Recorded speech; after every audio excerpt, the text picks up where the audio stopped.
I had this all set up.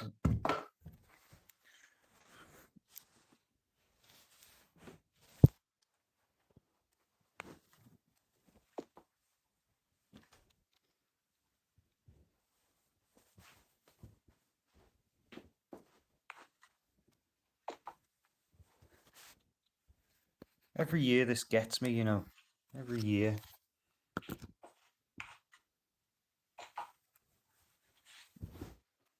Every year this gets me, every year.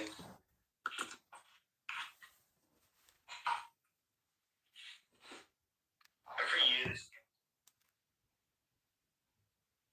Right, so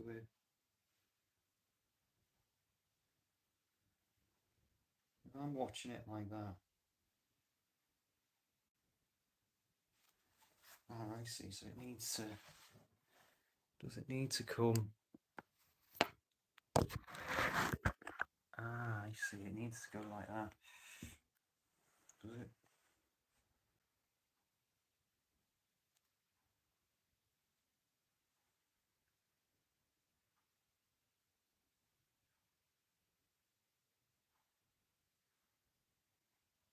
Right, I think that might be us. Hello, how are we? Whoever's watching, we could be on for a bit of a washout tonight because I've heard rumours around the campfire that Up and Down Vids is doing a 24-hour live stream tonight in aid of something for charity, something actually quite important to do with mums and dads with sick children in hospital. Coincidentally, nothing to do with this live stream.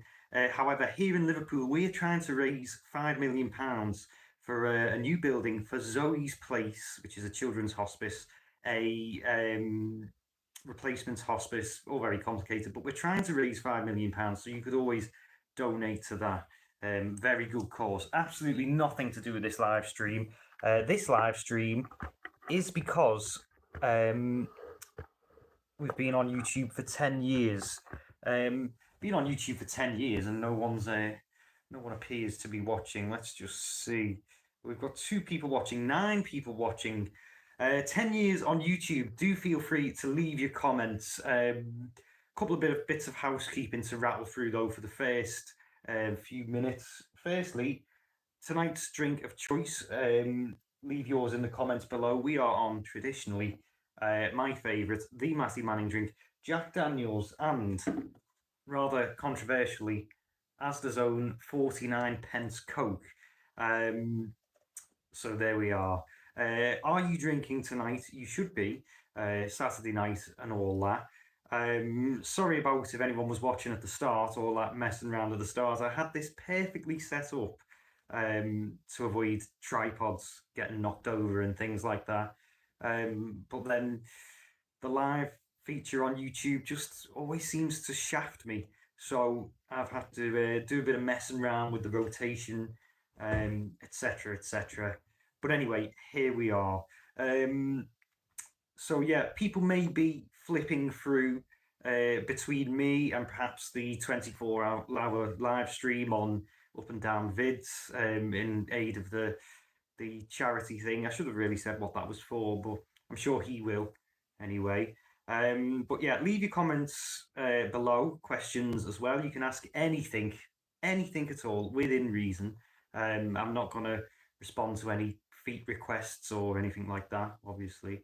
But really, we as usual, we go for as long as you want, really. And one thing I can't forgive, I can forgive you for switching between live streams, but I've got a reliable source telling me that in 20 minutes time, as I mentioned on Instagram, Michael McIntyre's wheel is on, and David Walliams of all people is well, he's on that episode tonight. So if anyone switches off 20 minutes into the stream, obviously you will remain anonymous, but it will be on your conscience. I must warn you that you've switched off, presumably to watch 2 of the worst people ever on ITV1. Just an opinion. So yeah, any questions, comments that you have, leave them below. We normally start rattling through them after we've done some questions that have been asked in advance. So we'll go on to them if I can remember. Hang on.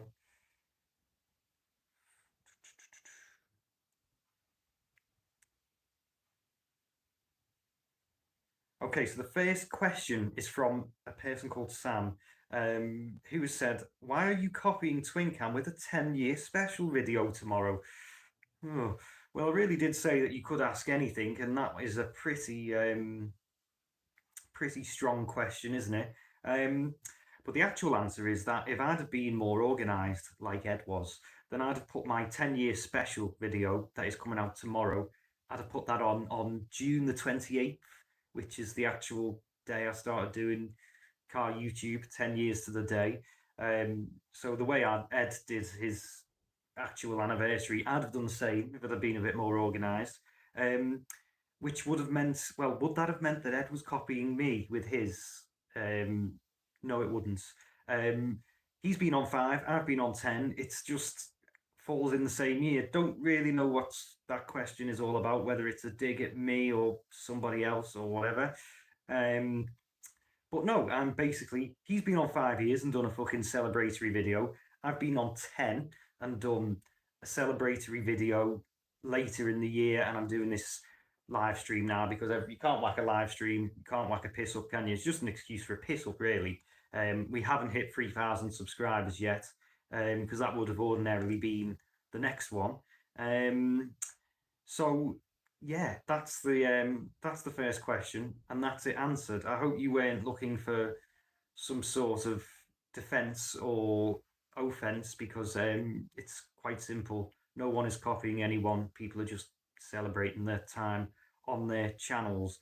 Yeah.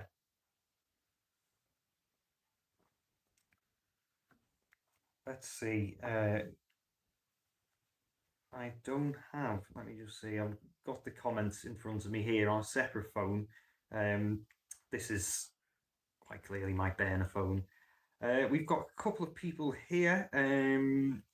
Oh, do apologise, Liz. I can pronounce your first name, but definitely not your second name. But she says hi, hello, hello to everyone. Welcome. I don't know what the turnout's going to be tonight. We basically go for as long as possible. A up says Rover Joe, and Alfie Hatch. How are you? I'm okay. Yeah. Yeah. Well, yeah, I'm fine. It's always awkward with the first drink, isn't it? I mean, I'll tell you about all my emotions and then after the second one. But yeah, for now, first drink, first part of the live stream, absolutely fine. Yeah, we've got another question here that was sent in advance. Oh, how could I have forgotten this question? Ethan, what's with the sweatshirt? So in the Instagram promotion, I was wearing this and joked that you could ask any question, including what's with the vintage Fila sweatshirt. Well, I mean, it's absolutely nothing to do with cars. But basically, I bought this in Camden Market in London, haggled the man down, because I noticed it had a blackcurrant stain on it. So I got £10 off it, got back home, went to my mum's house and was like, "Mum, can you get the blackcurrant off this sweatshirt that I bought?" And she said, "Oh, I've done the best I can." And she done a great job, to be fair, but not great enough, because there is some that still remain. So I kind of just wear it around the house, and I thought I'll just wear it for this live stream, shits and giggles. It's quite comfortable. Yeah, so that's a question there from Ethan, was it? It was Ethan. Okay, we've got a couple come through here. I subscribe to you, said Alfie again, by the way. BTW, by the way. Yeah, thanks very much. Thanks to everyone who subscribes. I'm assuming everyone here are subscribers, unless you've come through. Any questions? Hello to anybody. It will be ending within a matter of minutes. Due to the fact that we've got no questions and 3 people watching. Rover Joe says, "You need to do a live with Joseph Lloyd. Laugh my arm off." Yeah, I mean, I don't know if you know Rover Joe, but I've had a couple of Have I actually? No, yeah, I think they're all on YouTube. A couple of encounters with Joseph Lloyd. Um, Incredibly knowledgeable chap. Quite fun to be around. Would he'd be one of the people then on car YouTube? All the car YouTubers.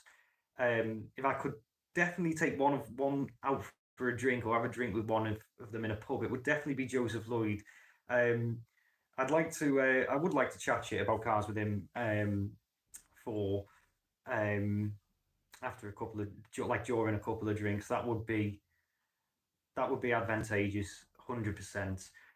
So yes, anyone that's just joining, how many people have we got? We've got 4 people now. Ho ho, we're on a roll here. Early days, I suppose. It's only going to get worse when Michael McIntyre starts on the other side. Um, I do have a feeling that everybody is on the other side watching the Up and Down Vids 24-hour live stream. Um, what could they possibly be doing now? Because they've been going for about well, they've been going for a good few hours, unless they've got like a star-studded lineup um, installed for tonight. Then what could you possibly still be talking about? If anyone's jumping over from the other side, do tell us what's going on and if it's more interesting than this one. But yeah, 10 years on YouTube. Thanks to everyone who said congratulations for the 10 years.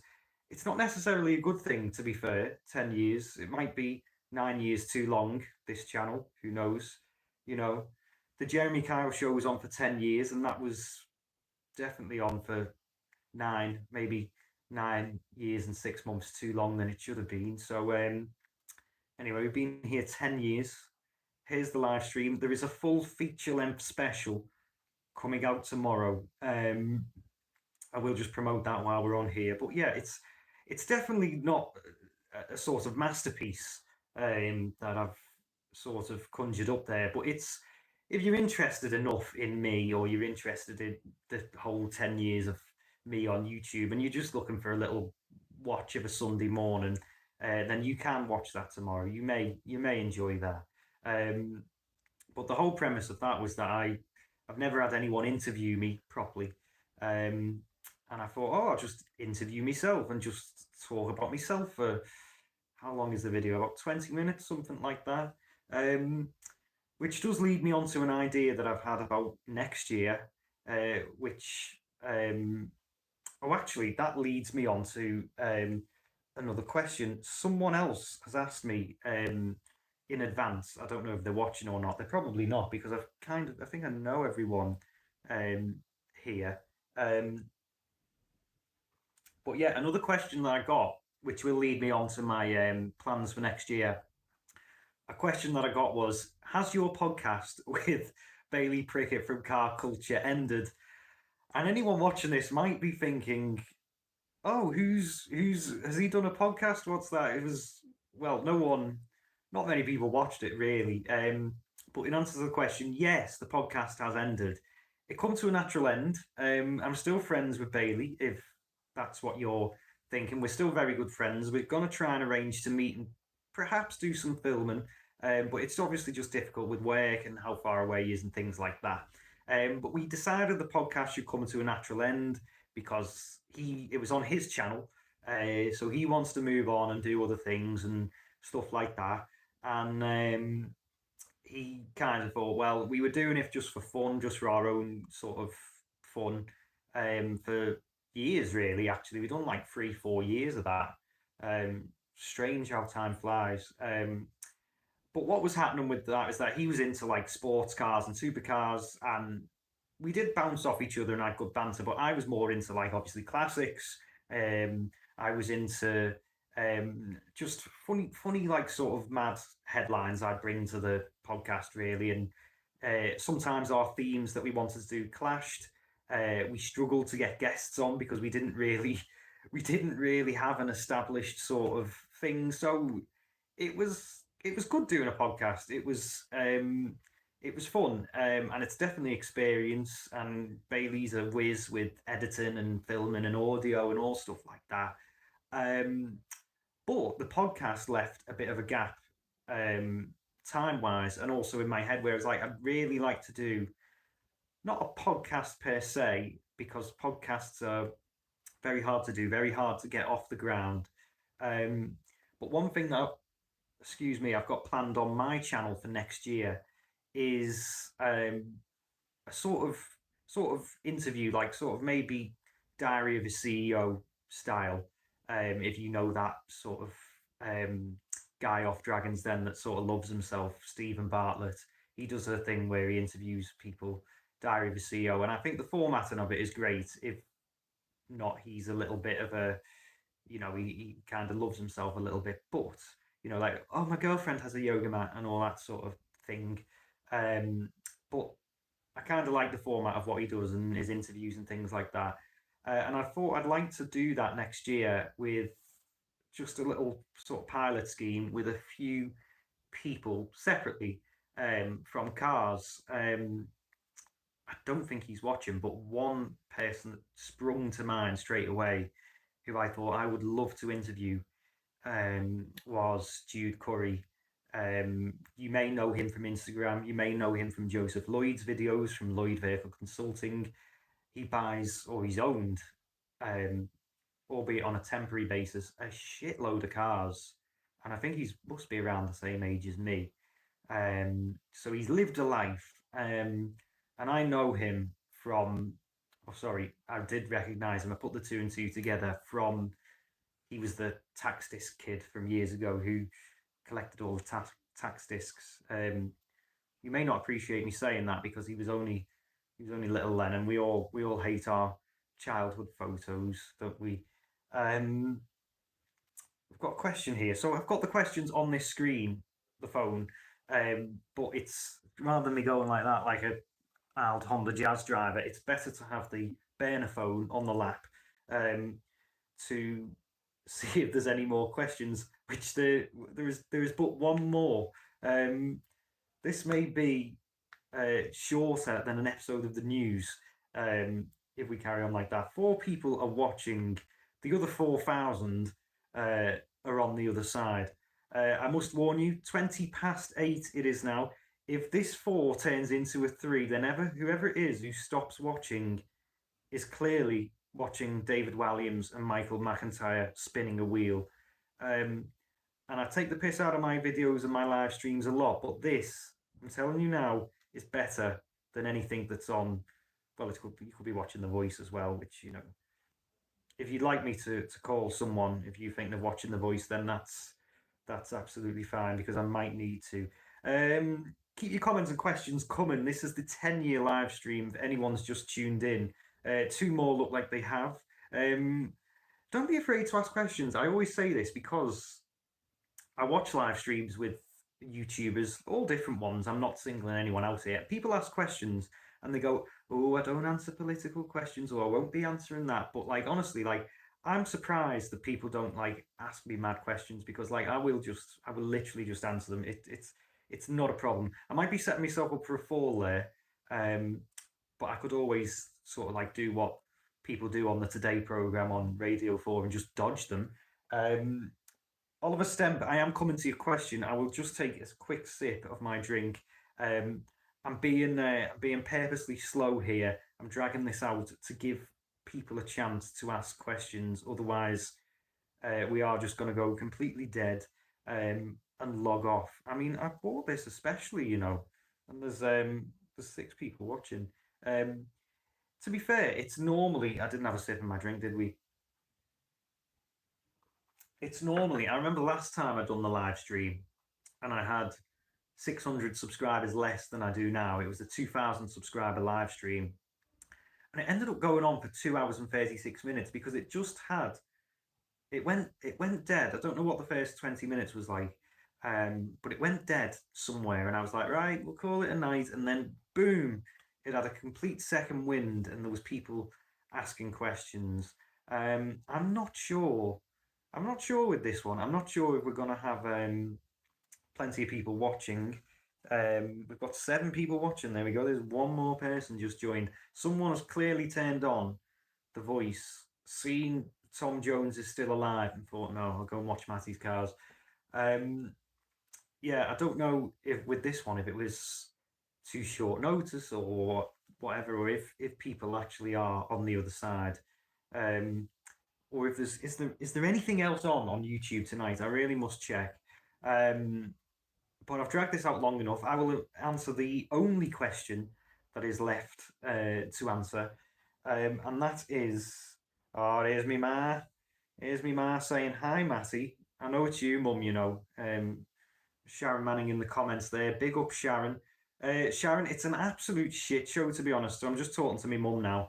Absolute shit show. I think there's a live stream on the other side. Someone's doing a 24-hour live stream for charity on a channel that a lot of other people watch. So I have imagine that everyone's there donating to charity and being a good Samaritan. So we could be on for a bit of a washout here, mum. You might have to help me.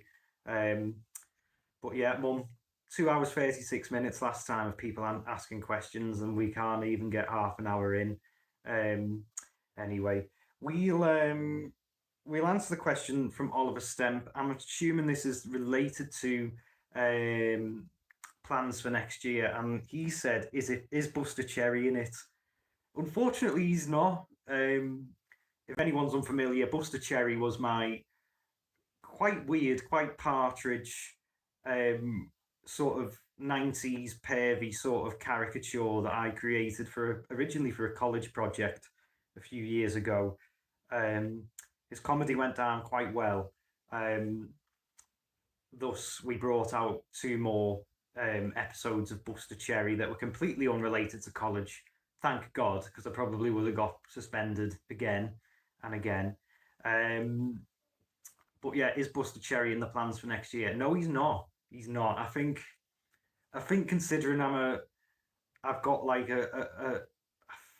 was I working when I don't know, but now that I've got a proper job and I'm a little bit older, and more people who I know watch my YouTube channel, I don't think there's much justification for dressing back up as Buster Cherry and making a video. I don't think my sanity could take it, unfortunately, Oliver.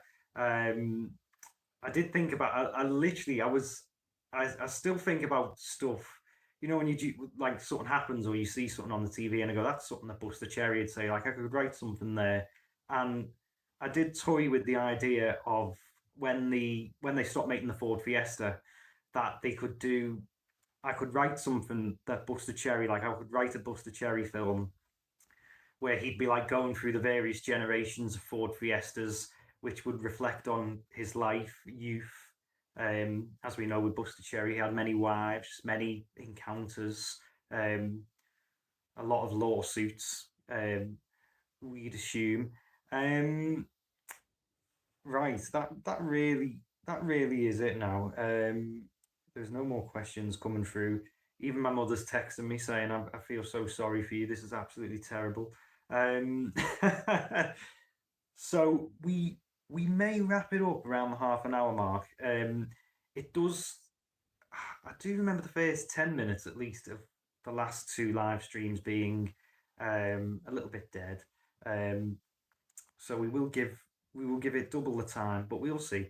A question that I've got as well, that I was going to suggest to well, more than six people I'd have hoped. But anyway, if anyone could have any suggestions, what should I have as my next car? This might be a way to keep this going.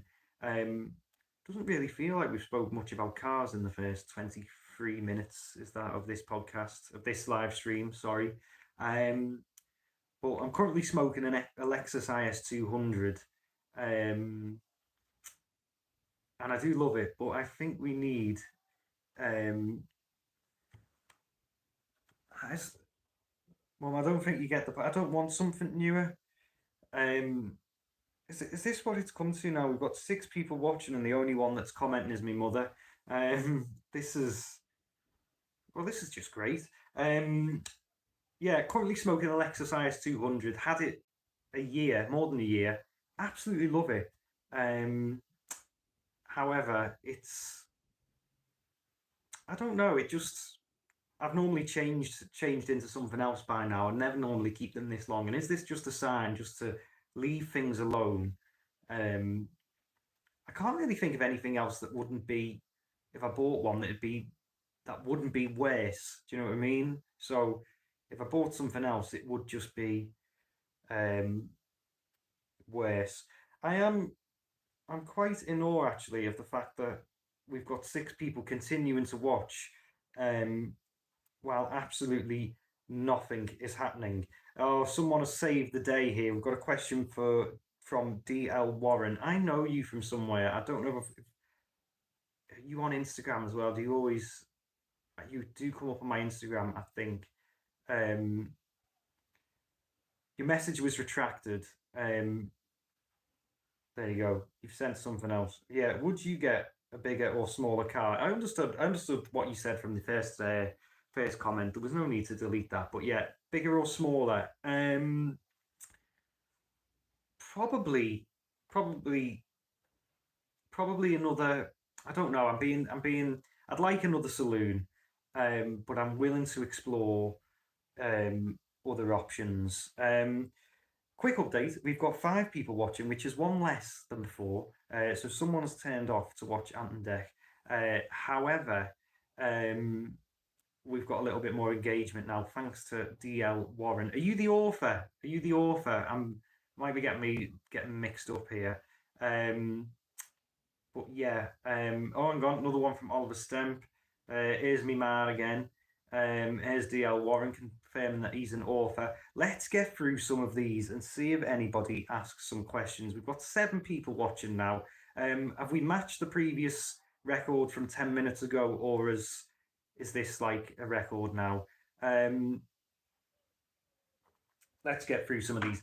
I'd like another saloon, but it would be. I'm open to anything really. There's a lot of cars that I want to own, but the problem is, DL Warren, is that I can't. I want a Rover 75, but I can't justify getting rid of a bulletproof Lexus IS 200 for a Rover 75.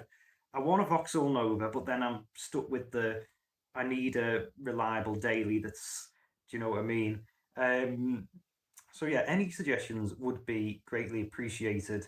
Just to confirm to everybody who's watching, DL Warren is from Instagram. I do have him on Instagram. I know you are now. I do know who you are.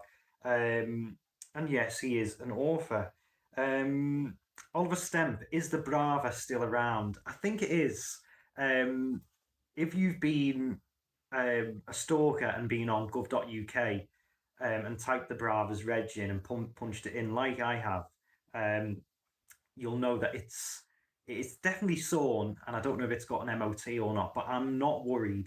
The gentleman who bought that he'd come to look at the car once, and then he went away, and then a few days later he got back on me, and he was a Fiat enthusiast, um, and he was a fellow Fiat Brava owner. So we rocked up in a dark green Fiat Brava, and I thought it was going to be like completely mint concourse. It wasn't. It was like his daily driver, like his workhorse, and it was all battered and things like that. But it was still running. Um, and he said that he was running out of Fiats that were old that he could buy because there basically weren't any left. And he wanted this one um, to replace his daily Fiat Brava because it was a bit nicer, and he said he was going to replace the aftermarket alloy wheels, and he was going to address certain issues that he thought that the engine had when he came to see it. So he bought that car for very, very, very strong money. I made a lot of money on that Fiat Brava. I do regret selling it, but it had to go. I couldn't use something so precious like that every single day. Um, so yeah, I'm confident that the Brava's still around. It's quite local to me actually. It's over the water on the Wirral, so it's on like the other side of the River Mersey somewhere. Um, but yeah, I think that's still kicking about. I don't know what his plans are for it. I did tell him to stay in touch, but he wasn't in the best of moods when he took it because he didn't get a great deal. He tried to chip me on the deal on the price, and I said no. And I didn't think he was expecting to come all that way and pay full price, but he did. And then he got like in the tunnel to go back over the water. Realised he'd forgotten his wallet, rung me and had to come back and get his wallet, and he blamed my friend for coming in halfway through and putting something on the table which made him forget his wallet. So he weren't a happy chap. And I did tell him to stay in touch as well. And he hasn't. But I'm very confident, Oliver, that that car is still kicking round. That is a very thorough answer from me to give people a chance to ask more questions. What's me ma saying here? I think you should get a mini like the Italian job ones. I'd like to see you trying to get in and out of it. You know. You see, do you think I made a money, mother? Have you seen how much the old minis are worth now? Yeah, that's a brief answer. How many people are watching now? We've got 6 loyal people watching. I wonder, just out of interest, how many people are watching on the other side? We're just going to do a quick search here. If you'd excuse me for a minute, you can ask more questions. But I'm just doing a quick little stalk here of up and down vids. 18,000 subscribers. He's got 314 people watching. He's currently staring at a projector screen. Oh, they raised £8,000 for the I forget what the charity. I forget what the cause is that they're trying to raise money for, but they've raised £8,000.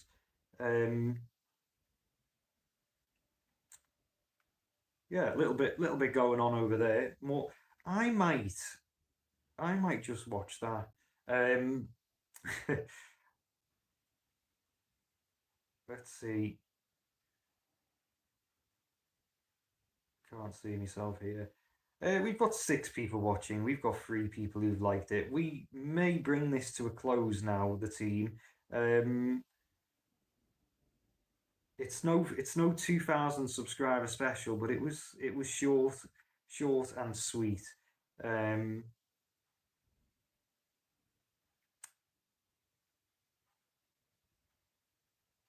did have someone say that they were going to be slightly late, but you can't really rely on that, can you?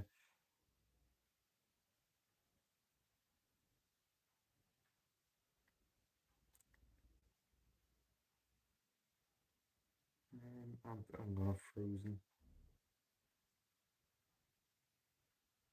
The prospect of us ending the live stream has caused someone else to already go off. They must have thought, yes, I can finally go. This shit is ending.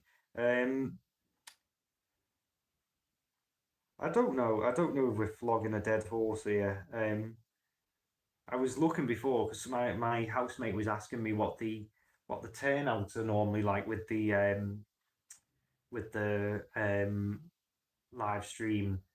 I went on the analytics of the old one, and 35. And if you think about it, if you think about 35 people in a room, it said that 35 people were watching at one point of the last live stream. We've had up to 7. Oh, we've got 7 now. 7 have just joined. If anybody is just joining the live stream now, listen, I'll tell you where we are. We're thinking about ending it because it hasn't been. We haven't really got off the ground yet. But if there's any new people, because I don't know if the 7 people that join are the same 7 that started in the first place. So if anyone is joining now, we're here for the 10-year anniversary of Matty's Cars. How this has survived 10 years when we have a peak of 7 is beyond me. How I haven't went from 15 subscribers to 0 is beyond me. But we're here for the 10-year live piss up, as it were. We might not even get one drink out of this. But if anyone's just joined and they'd like to ask questions, you can do. Oliver Stemp, he's asked a question here, or he's suggested something. I will read that in a minute. But yeah, anyone who's joining, how many people we're back down to 6. Never mind. I just can see my mother who's been commenting and trying to keep the fire lit. I can just see, picture her sat in her home now, probably with me old fella, with a glass of wine, saying, "Oh, one of my sons has gone to university, but my firstborn, however, hasn't, and he's spending his Saturday night doing a live stream, which has become an absolute flop.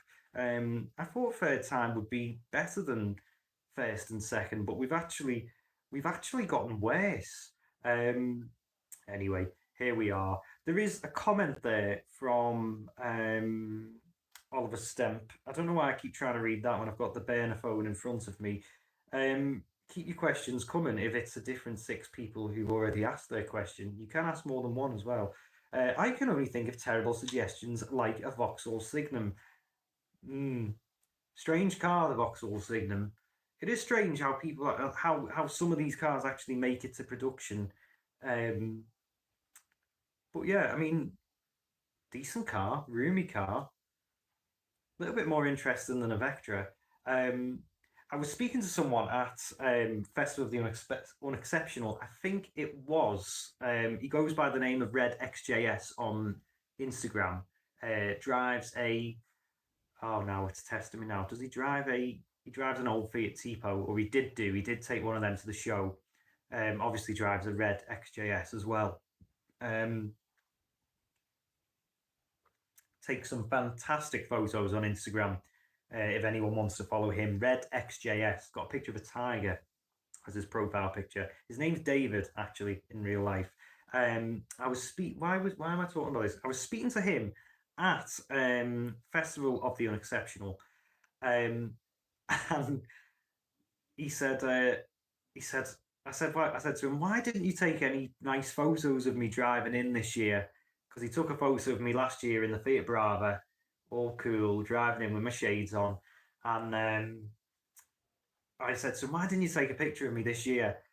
And he said, oh, you need to bring a more interesting car next year because I brought that Lexus. And he said, that's not interesting enough. That's not unexceptional enough. So I was like, right, okay. So I was having a little mooch, Oliver, on the classifieds and on Marketplace, trying to find a wacky car for Festival of the Unexceptional 2025 that I could justify buying and using for a few months.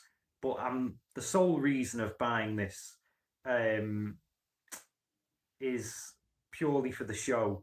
Um, and where you've suggested the Vauxhall Signum there is um, my suggestion was a Peugeot 1007, you know, the one with the doors.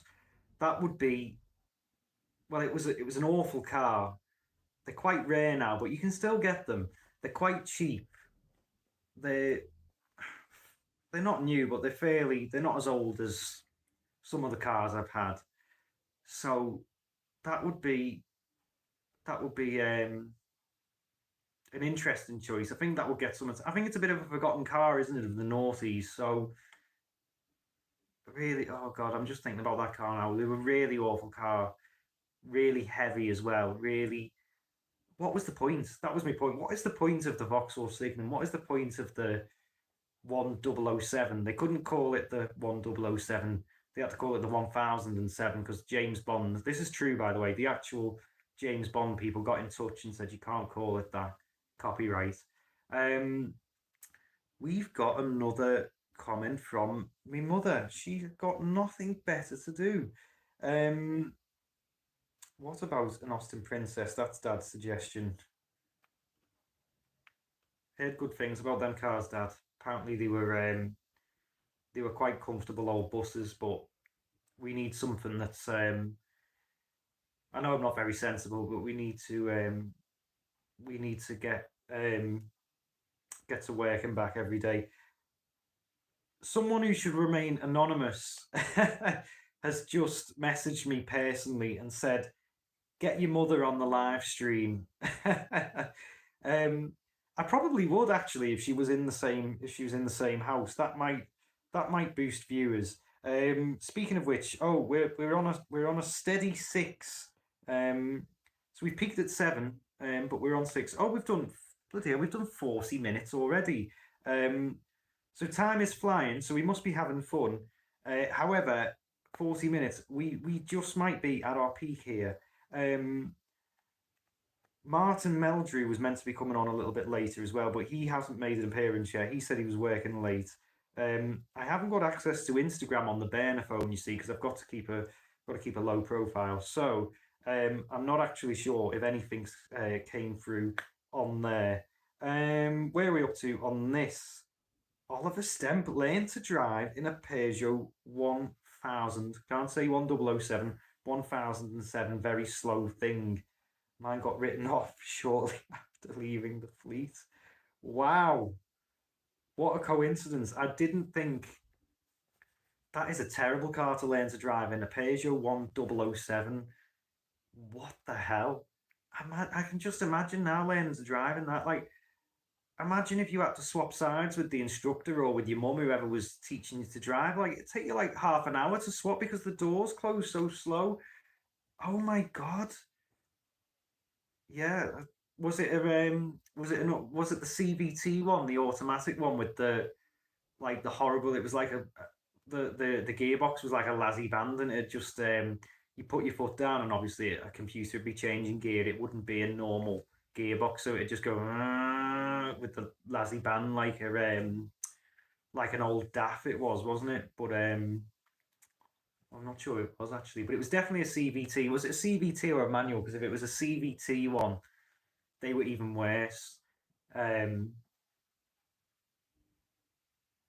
that C3 Pluriel that I done a review on the YouTube channel, that was one of them gearboxes in that. It was just the most awful gearbox ever. It didn't. What pissed me off about that? It didn't even have like a park mode, so it was just like reverse neutral drive. So you never really knew where to put the gear selector. So it was, and you it just rev for days when you were driving. It was absolutely awful. Um, and I don't know if it was the same gearbox, but in the very very rare um 2007 Fiat 500 with the CVT, very rare car, but that was much the same. Horrible, horrible CVT gearboxes. They always were in them Peugeots, and they went on for. I think they used them in like loads of different cars as well. They were worst gearbox ever. What else have we got here? Yep, it had a good guess at what gear was right. Robotized manual, bad idea. Absolutely right. Um, would you look at that? The glass is empty. Um, so that gives us a chance to see if we can reach an hour mark here. Um, we may reach an hour. Hello, Matt. It's Bailey. It's Bailey from Car Culture. Bailey, we were just talking about you earlier about the podcast, um, and the fact that we haven't fell out, that we've just stopped doing it. Um, the fact that it's the 10-year live stream. How many people have we got watching? We've got 8 people watching. Anyone who's just joined, please ask some questions. I might be speaking too soon here, but this may be our second wind because we've peaked at 8 people now. Maybe Ant and Dex finished or whatever. I'm not too sure. But yeah, anyone who's just joining now, it's the 10-year live stream. It's been a bit dead so far. Oliver Stemp and my mum have been keeping it alive. But maybe some of the additional people, 9 people have joined. Anyone that's joining, some of the additional people that are joining now, do ask some questions. But yeah, Bailey, I was literally just talking about you, saying about the podcast and things like that. Um, anyway, while these 2 other people have joined and they can think of some questions, I will pour myself another drink. Not to repeat myself, but I am on the Jack Daniels tonight for the live stream for any of the new people that have just joined.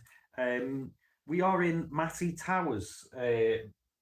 This is the homestead. This is a fake library. That's wallpaper.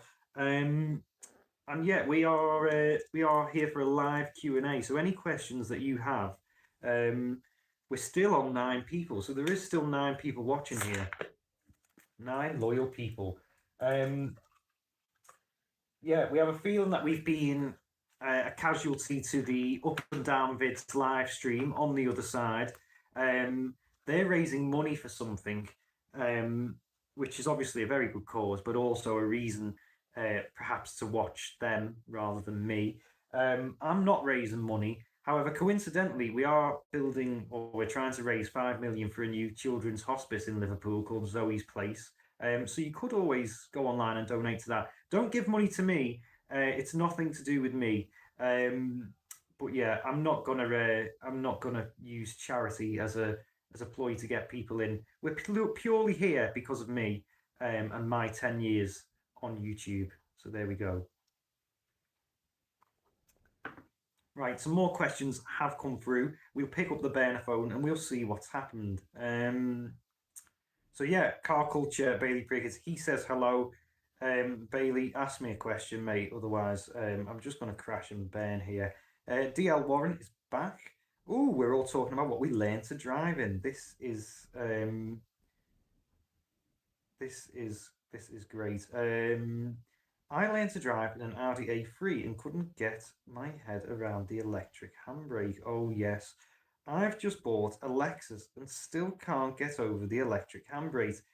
Maybe I'm too old-fashioned.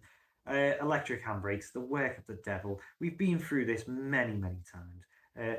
Oh my God, guess who's here? Now, if we haven't peaked, we've definitely. So, can I just? I'm just tripping here because I will answer your question in a minute. But we've got Batch Reviews here, who made an appearance on the Matty's Cars Awards last year. Now, listen, James, before you go, um, I've got my mother watching here, right? And up to now, she'll be very, very disappointed. She'll be very disappointed in the fact that this has been a dead live stream. But just listen, mother, listen who's just joined. Batch Reviews, he's a journalist, or was a journalist for the Auto Express, now has his own YouTube channel. He's freelance, a proper car journalist, mother. And he agreed to make an appearance on the Matties, on one of my videos last year.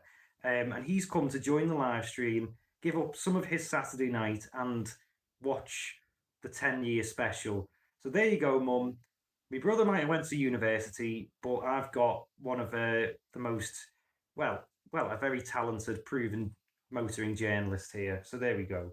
10 people watching. We've hit double figures. Let's get through some of the comments. I learned to drive in an Audi A3. Right, we've done that. What Lexus did you buy, DL Warren? I'd be interested to know. Not very interested in the new Lexuses, but I did like I think it's just been discontinued, but the old Saloon, which was, I think it went up to like about a 16 or an 18 plate. It's basically the modern day equivalent of the IS200. The interiors, though, on the new Lexuses, they do remind me of the one that I've got. They're beautiful cars, actually. I say I'm not interested. I'm just not interested in SUVs, but they're beautiful cars. Really nice interiors as well. I do like a nice Lexus. I do, even a new one.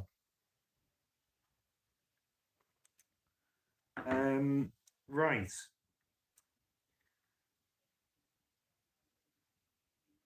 8 years difference between the two as well. Oh, here's my mum again. Right, if it gets to 10, I could drop off with a clear conscience. It's got to 10, Mum. You can drop off with a clear conscience. Oh no, it's gone back down to 9. I don't know if you want to go off or not, Mum. So Batch Reviews, he is here. We've done his introduction there. He says, I'm just here to marvel at the bookcase. Well, it's not for the entertainment, is it, James? You'd rather watch it's a fake book. It's not real, James. It's wallpaper. You can go now.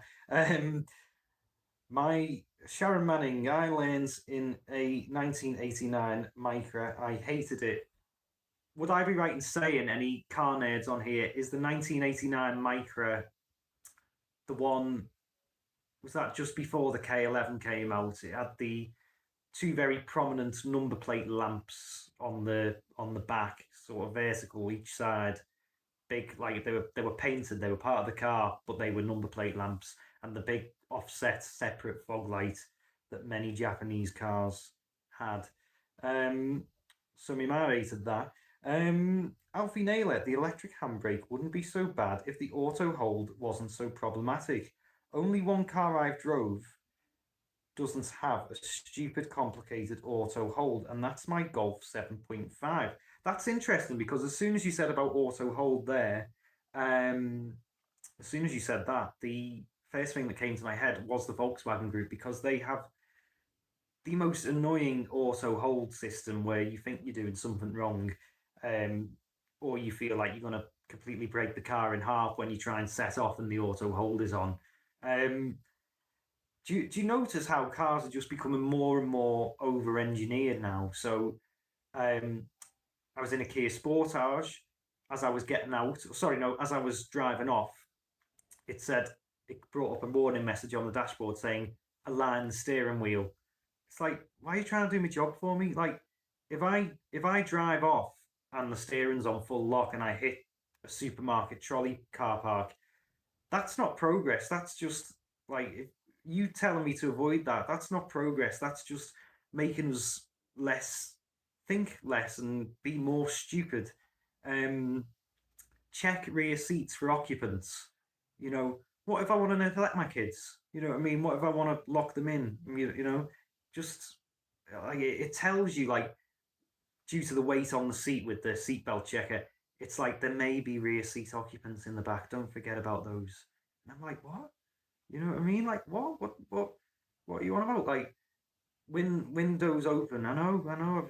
I've got the windows. I want to leave them open because it's a hot. Oh, it's completely crazy. Um, there we go. Do you know what, James? I think she's probably gone. As soon as it hit 10 people watching, my mum was like, "Right, I can definitely go now with my head held high. Um, I've carried this boy for long enough. There's 10 people watching now. I'm gonna go and watch Strictly or whatever's on the TV. As long as she's not watching Michael McIntyre's The Wheel, um, that's all I can say. Um, yeah, maybe the people that were here at the start just came too early, or maybe I should have just started at 8:30. Who knows? We've got a couple of comments to get through here. Any questions? Do keep them coming. My Clubman only auto releases if you do a full throttle start. Yeah, I've definitely been there. Um, I've definitely been dragging, like, in cars that aren't mine, in modern cars, but I've definitely dragged the two back wheels that have been stationary across the tarmac before I've realised that I need to release the automatic handbrake. Um, it's such a terrible feature. But perhaps I think we've done this dance before, but I think there's two reasons. It's either to make a more sleek, clear dashboard or center console, or it's to make more money for the service departments at these particular car dealers. Um, right, this will be the ultimate test to see if my mother is still watching. I'll light a cigarette. Because if she's not here and doesn't comment, then we're safe. But if she is here, then she's going to comment and go, "Why are you smoking?" So,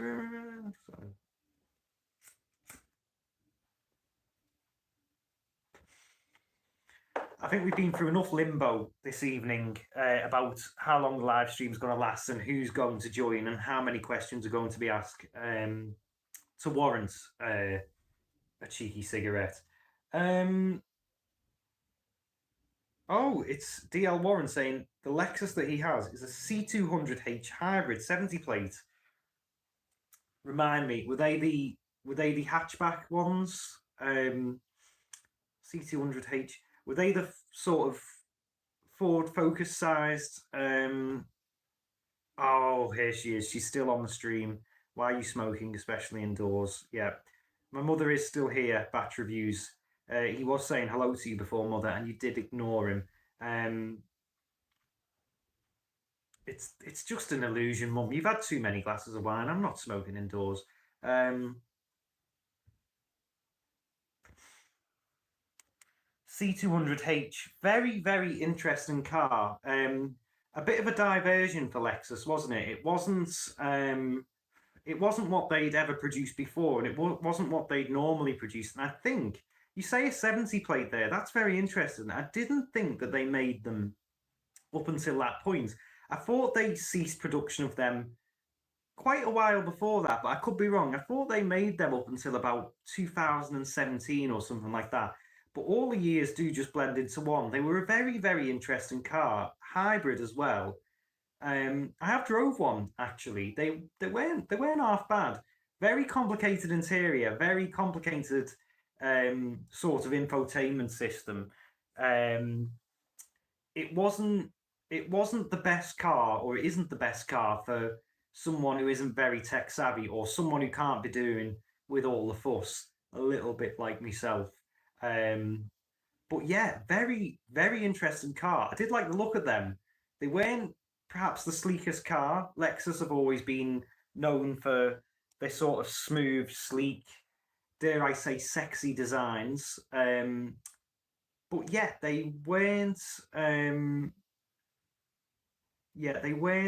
the sleekest of designs, but I could sort. It was a bit like Link's Dark Temptation. I kind of could see what they were doing with it. I kind of knew where they were going with it, but they perhaps just didn't get it quite right.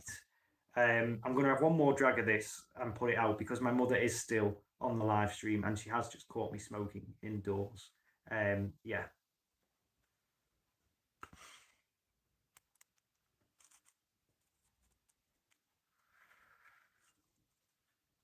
Can I just say as well, by the way, out of everyone that's been loyal and watching, Batch Reviews is the only one that has been kind enough to say hello to my dear old mother. She's missing strictly for this, you know. We'll get through some of your questions in a minute.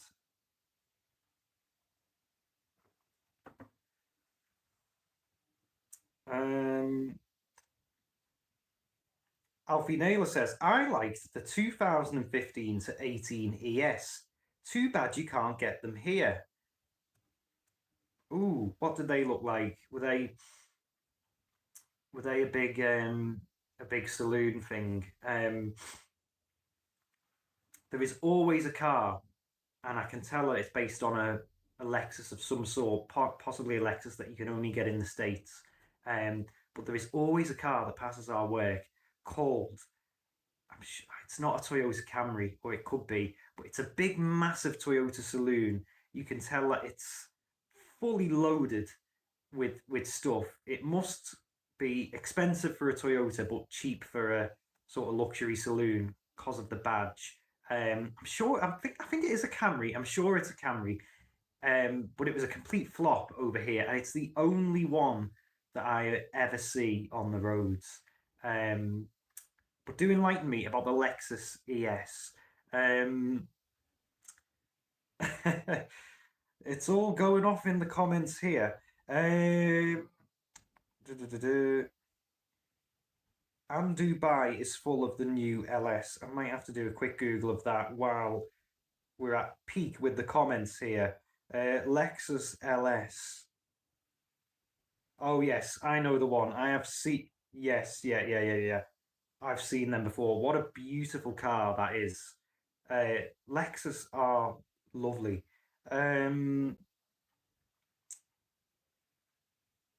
Oliver Stemp. I like the CT. I like the CT as well. Um, this is the most hilarious YouTube live stream I've ever seen. Nothing is happening yet. It's so engaging. Oh, I've heard that one before. um, yeah, well, here, James, you and me mom are just carrying this. I'm merely just a figure on the screen. Um, for any of the we're up to guys, up to 12 people. The party has started. For anyone who's just joining, this is a 10-year live Q&A. Bit of a piss up. We're going to have to slow down because we may get another half hour out of this. You never know. So yeah, 10-year piss up. We're celebrating 10 years on YouTube. Not sure if that's a good or a bad thing. Q&A, you can ask away. We've just reached the 1 hour mark. You can ask whatever questions you like within reason. And before you do, yes, I'm wearing this for a bet. This is a vintage feeler sweatshirt that I bought in Camden Market for just £20. This is fake wallpaper. Ask as many questions as you want. We're going to go for as long as as long as the questions keep coming, really. We dragged our heels with the first half hour. It was truly, truly painful for both me and my mother. But Oliver Stemp, Alfie Naylor, DL Warren have let us weather the storm by a smattering of comments, and now we seem to be getting a few comments and questions through. Anything you want to ask, discussion-wise, whatever, keep them coming, and we will just go on for as long as we can. In the live stream, that quote, Batch Review says, is engaging, but absolutely nothing is happening. I can't believe Batch Reviews is talking to my mother. It's fantastic. Oliver Stemp likes the CT. I like the CT. Batch Review says, hello, Sharon. Oliver Stemp said, Kylie Minogue pretended to own one. I've heard that, yeah. I've heard that. I love those pretend celebrity owners. Remember was it the Range Rover Velar or was it the Evoque that was designed by Victoria Beckham? Incidentally, someone who knows nothing about cars, and also wasn't it revealed on the Netflix documentary that she claimed she was working class, but her dad actually drove her to school in a Rolls Royce. David Beckham there throwing his missus under the bus. Yes, pretend. Anyone else got any pretend celebrity owners of cars? I did Google who owned a Lexus IS200, and a couple of celebrities did come up, but I think the only real owner was Alan Partridge. So that explains a lot. DL Warren says, my CT is one of the last to be produced. It was the first luxury compact to be a hybrid. They went out of production shortly after mine was built. So they must have went out of production round about 2020, are we saying? If yours was on a 70, then that's late 2020, 21, isn't it? Yours must have been a real end of the line one, though, mustn't it?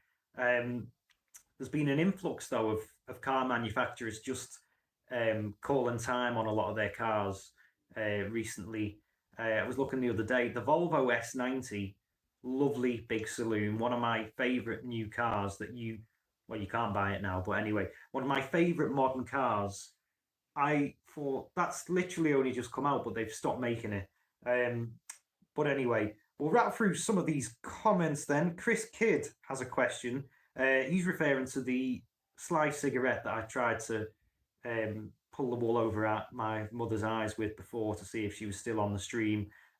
He says, little jabber one, absolutely not, mate. That's going to definitely have to be when the camera stops rolling in order to be safe. I wouldn't want a conviction and I wouldn't want a smack on the bum from my mum. But yeah, possibly after the live stream. A stoned live stream would also be interesting, wouldn't it? I mean, maybe we'll do that for the 3,000 subscriber piss up. We'll have like a 3,000 subscriber piss up plus like a drugs fest as well for the 3,000 subscribers. So yeah, we'll see where we get with that one. 1 hour 4 minutes in. Let's take some stock here. We've got 7 likes. Means nothing to me, that, guys, unfortunately. And 10 people watching, so we're still just about in double figures. I don't know how long this is going to go on for, so I'm just going to take a sip of this because we don't want to get too mangled here. Yeah.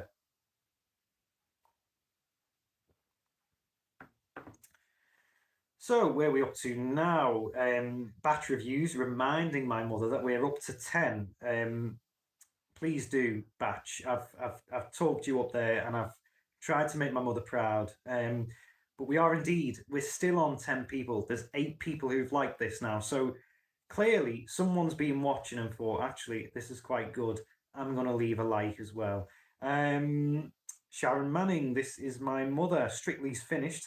That's why I'm here. Okay. So if we'd have started at the same time as Strictly, then we would have known who'd she be watching. Controversial subject regarding Strictly Come Dancing, but did anyone see the man who does the Go Compare adverts fondling with his partner in Strictly the other week? I didn't see it, but I did see the clip on Facebook. That's you're gonna need insurance for that. Chris Kidd, me and the lads are thinking of doing a Euro tour and chipping in for a W12 Phaeton. Good or bad idea? Very good idea. You definitely wouldn't be stressed by the time you got to your destination in a W12 Phaeton, or Phaeton as they're known as. That would definitely be a good call.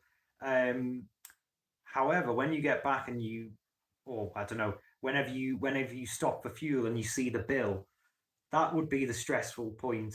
But I suppose money comes and goes, and once you've filled up, you get back in your Phaeton, and you experience the pure luxury. That was a fantastic car, the Phaeton. If anyone's unfamiliar or not a fan enough, I've road tested and reviewed a Volkswagen Phaeton. It was a 3-litre V6 on the channel recently, and I did have a chance to buy a separate Phaeton, not the one that was on the video, but it was a was it a V10?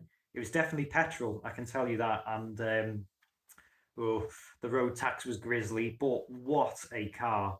If you know someone who is a proper shit hot mechanic, and you can deal with the road tax and the fuel bill, then wow, what a car. I think I said in the review, didn't I? They threw the kitchen sink at that car.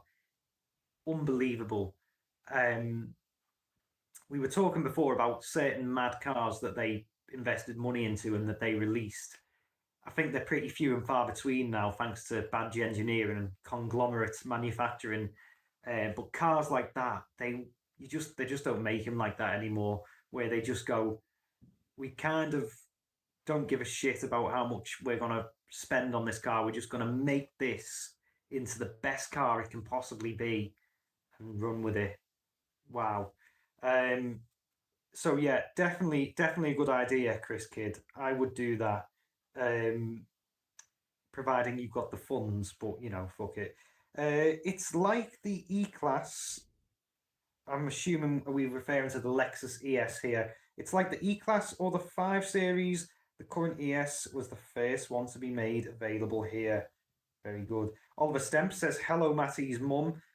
Listen, stop trying to lay it on thick there, Oliver, because you've been here the whole time and you're too late. You had your chance to say hello to me, mum, and you never took it." Oliver Stemp, did you put that wallpaper up, or did it come like that? No, this is a very recent addition to Matty's Towers. So where we are here, where we're sat here, is like the chill area where we've got the bar, the armchair, the coffee table, and as my mother's just found out, the ashtray. And fucking hell, I've just caught a glimpse of one of the questions my mum's asked there. We will get to that, mother. So yeah, and I wanted it to make it look more homely. So, and I'm going to try not to fuck this up, because remember on the last live stream where I knocked the camera over. So we've got the library effect wallpaper. We've got the IKEA traffic light, which is actually, I may point out, a vintage item now. But we also have a moose head. That is a moose head, to sort of give like a sort of country pub vibes. Basically, Oliver, what I was thinking was that if I never own a Rover 75, which is obviously like a sort of gentleman's club on wheels, then at least I'll get to experience one in my home, sort of thing. So this is a new edition. It didn't come with the house. I did wallpaper it myself because I am, you know, a man of many talents. And if you look closely, the shelves in some places don't line up, but I think that gives a more rustic feel to the place, you know. Um, we've got 11 people watching here, so we've peaked again, ladies and gentlemen. 9 people have liked. For the one person that's just joined, or maybe you've rejoined, I'll remind you anyway. 10 years of Matty's Cars, not necessarily a good thing, but we're here for a live Q&A for as long as you have the questions for. I'm rattling through your questions, your comments, the discussion. It's all going on here with my mum and Batch Reviews, two of the most important people who've just rocked up on the stream tonight. Strictly Come Dancing has finished as well. Let's see. Oliver Stemp again, 2 in a row. They wanted it to be the David Beckham Range Rover, but thought that it was a bit much, so it became the Victoria Beckham.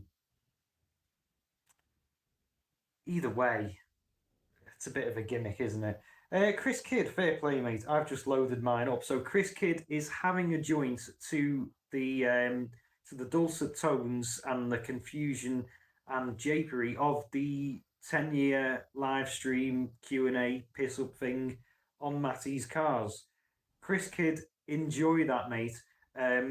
Personally, if I was having one, I'd want things to be a little bit more mellow, but maybe they are in your well, wherever you're watching tonight. Maybe you think this is nice and relaxed to you. You are. I can't believe this. Someone is having a spliff to Matty's Cars. I thought I was enough to make you go to sleep, but maybe not. Let's get emotional. See you tomorrow, Matty, for roast dinner. Mother, no, you won't if it's just going to be you there. That was savage. I didn't mean that. Does that mean my mum's getting off now? Does that mean I can relight that fag? Chris Kidd, my mate's dad had a baby blue 75 growing up. Clearly a man who had a massive pipe. That could mean 2 things in a Rover 75, actually, because I think 100% of all people that owned one of those smoked a pipe. Don't know about the other thing. We are all caught up with the comments. We're back down to 10 people who are watching the Matty's Cars 10-year live stream. We've got a first-time commenter here. This is Slow Nick. I enjoy watching your videos. Thank you. Oh, brilliant. Oh, it... Oh, God. Chris, we're going to skip that one for now, mate. We've got Kapil Patel here, your ace lad, also spliffing up. We've got a couple of people here on the spliffs watching Matty's Cars. Let's give it 5 more minutes because... Right, surely my Mars got off now, but if she's not, where is it? Oh, God. I mean, there's going to be a HR issue in work on Monday, but yeah, that's my little one that I started last night. But we'll have that later, 100%. Maybe another one as well. But yes, a couple of people on the spliffs watching Matty's Cars live stream. Who'd have thunk it? Anyone that's joined us, rejoined or joined new, any questions, discussion that you have, it's getting fairly relaxed now due to the audience. Most of them, well, 2 in 10, are under the influence at the minute, as am I. We're on the Jack Daniels tonight. Like I said, you can ask your questions, any questions that you want. It isn't going to be like other live streams where people say I don't do politics or I don't do religion or I don't do this, I don't do like. Primarily keep it about cars, really, or keep it interesting. But if you do ask a question, I will answer it, probably within reason. Right, I think Sharon Manning, my mum, has clearly left the stream because she hasn't unless she's fainted, she hasn't registered a reaction to that little spliff being brought onto the screen there. So I think we're safe. I think I might relight that bifter in a minute. A couple more comments before I do.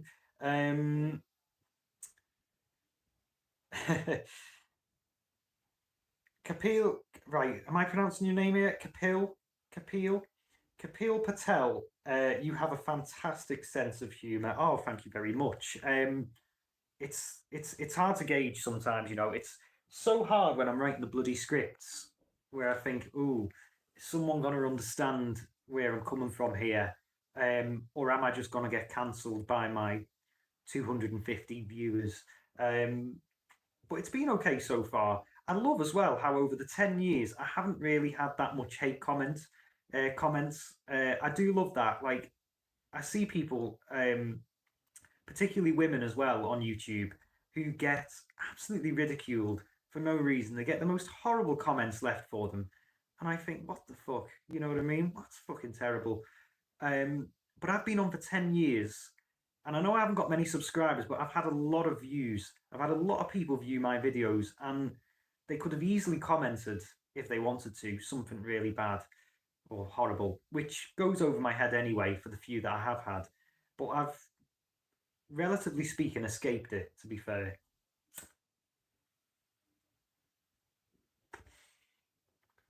But yeah, don't get me wrong, I've had a couple of hate comments about skinny legs and this, that, and the other. And, you know, it really does just go over my head because what people need to understand if they're thinking about leaving a hate comment is you need to be pretty creative because there is not a lot that I haven't already heard before, especially the fact that I also work in a garage. So, you know, a couple of comments have come through here. Chris Kidd, take care, mate. Only saw the channel recently. The old. Oh, hang on, what the hell?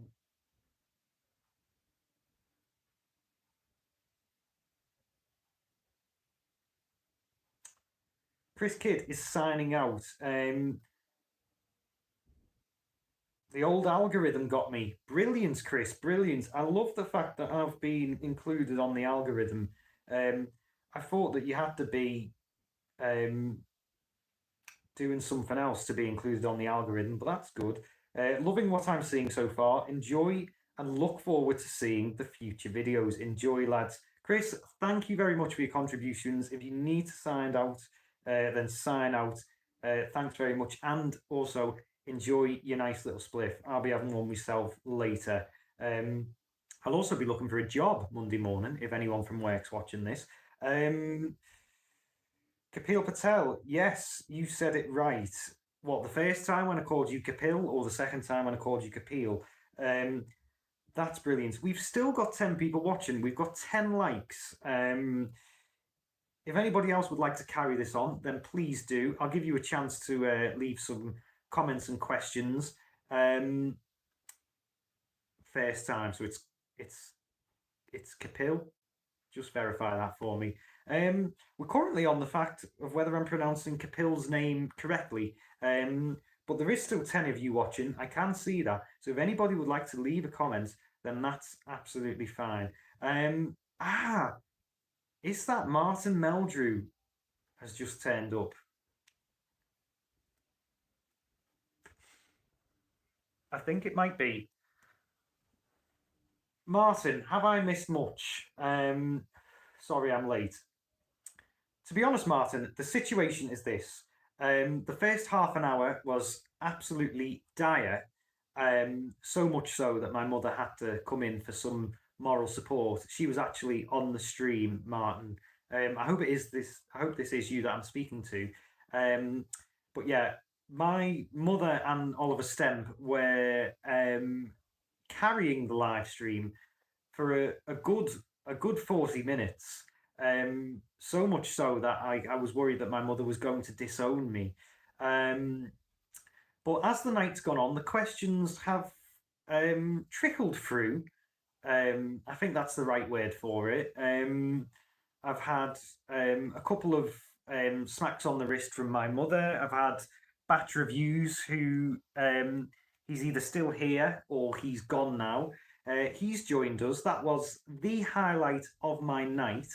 Um, he had the quote of the night as well, which was, "There's absolutely nothing happening, but it's very engaging," which I absolutely love.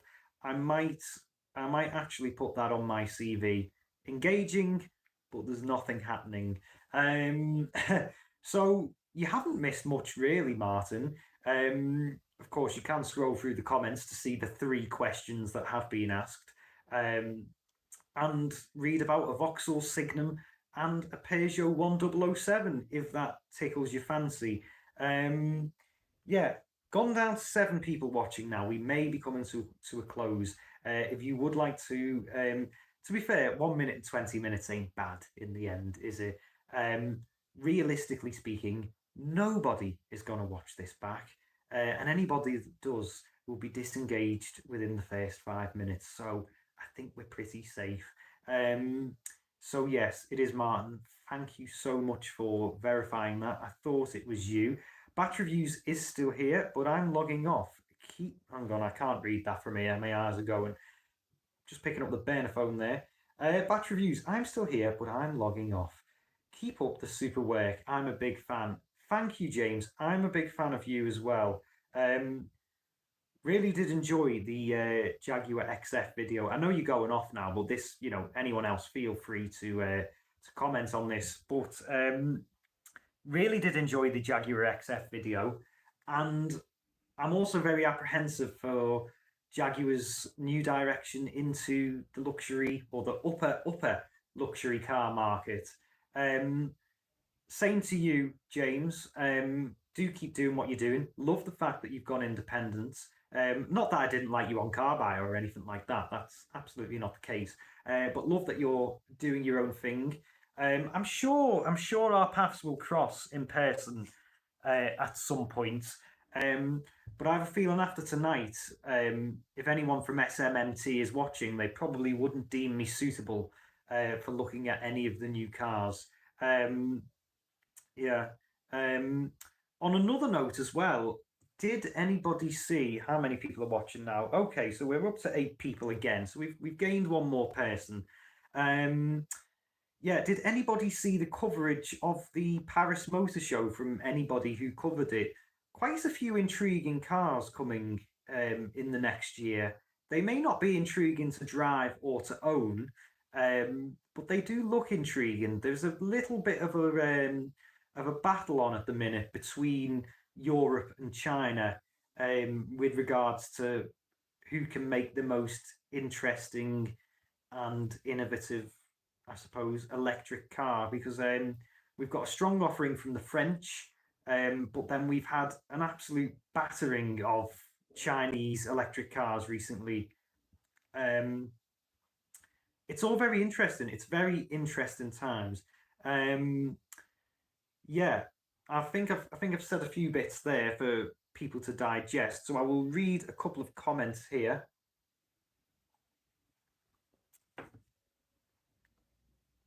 Oliver Stemp, you've got a great sense of humour. Thank you very much. Thank anybody that wants to keep verifying that. I will be well. That would be greatly appreciated. Um, yeah, the only thing that I like blowing up my ass is smoke. So if you want to keep blowing smoke up my ass to make myself feel better, um, then I can relay all this back to my mother tomorrow. Um, she's invited me round for dinner, so I suppose I might be coming. Suppose I might be getting a smack on the arse in real life for smoking indoors, etc., etc. um, Haha, I think I might have stabbed a hornet's nest here. Um, James, if you are still on, or if you're going, then have a brilliant night. Um, I think I've made that point clear. If you're staying on, then great. But if you're going, then good night. God bless to you. Kapil Patel, EVs, and he's done 2 throwing up emojis. That's quite thorough. I might just respond to that very quickly. Um, Electric cars. I have driven quite a few. My favourites are the Jaguar I-Pace, but it's not reliable enough. My ultimate favourite is the Hyundai Ioniq 5. Now, hear me out. There are some fantastic to drive electric cars. Not for me. I couldn't own one. Couldn't do the wall box. I live in a terrace street. My house is terraced. Um, just not suitable for me. I'm sure they may get there. But at the minute, while I'm seeing all these electric cars, the Golf E, for example, can only do 70 to 100 miles of range. It's almost like we are going backwards than forwards. I do agree with that. Um, so all the infrastructure and the ownership, yeah, it's all utter bullshit at the minute. But it'll come. It'll come. Whether it is a short term or a long term solution, I don't know. But it'll come or it won't or whatever. But to drive some of them electric cars, wow, absolutely fantastic. But would I own one? No. Um, if anyone else wants to comment, fine. But I'm gonna, from my point of view, leave it at that. Oliver Stemp, Jaguar saw Maserati and thought, yes, this is perfect. What are we talking about here? Are we talking about the luxury car market? Because what did Maserati? You may have to enlighten me on that one because, as far as I can think, Maserati is now a Stellantis brand. They've never really done very well, but they're definitely not doing very well. The cars are pretty substandard in terms of quality. So, all Jaguar really had to do is keep doing what they were doing, didn't they? Rather than saying, oh, we'll go up. But anyway, Kapil Patel, I cry a little inside every time an old car name becomes electrified. And right, I was reading about this so with regards to bringing old names back into modern cars. I was recently reading that over half, I think it was in Car Dealer magazine, so I'm assuming this was a survey among dealers, but over half, I think it was, of Ford dealers think that bringing the Capri name back is a bad idea. Yeah, I don't think the Puma was a good idea. I definitely think the Mustang Mach-E is a bad idea. If you're bringing back the name of a car that came with the strapline of the car you always promised yourself to a EV that you definitely would never promise yourself, that's a bad move. I agree with you. We've also got the Renault 4 and the Renault 5 name coming back.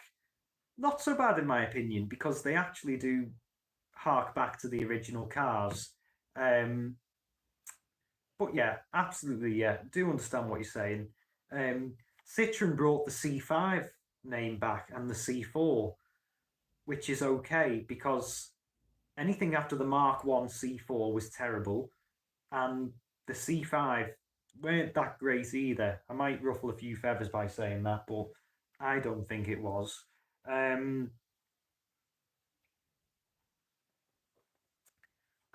we're an hour and 28 minutes in, and we've got 8 people watching. All you need is 8. I feel bad, Martin, because if this ends in 5 minutes, then you'll be wishing that you'd have called in sick for work so you could have seen the whole of this. Oliver Stemp, the thing is, the people who aren't interested in cars are going to see the Peng G6 or G. Are we on about the Chinese cars here? I'm assuming you are because that is all just a complete foreign language to me. I'm not entirely clued up, I must confess, about all of the new cars that are coming. I only seen a quick 20-minute window of the Paris Motor Show coverage, and it was mainly French and Chinese cars, and a couple of concepts as well.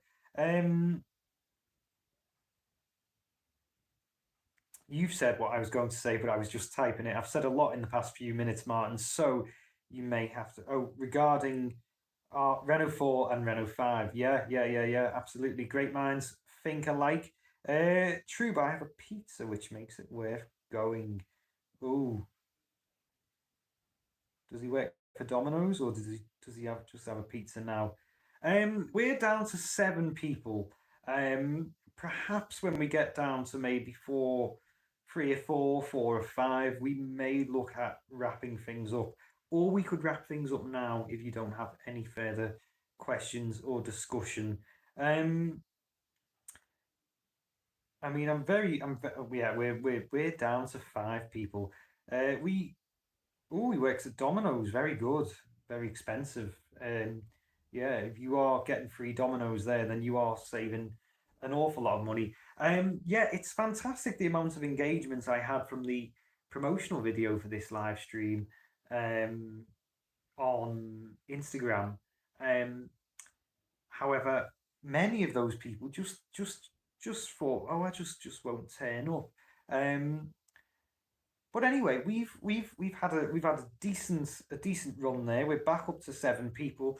Can I just say, while we're on the subject, I can literally go on forever with this. It all depends on whether there is enough questions in the tank or in the hat or whatever to do. Um, but we're at the 1 hour, 1.5 hours mark. We're an hour short of last year. However, we can look at thoughts on driverless taxis like the Waymo and Tesla taxis. Um, well, I'll do a quick note on them. Right, my thoughts on them.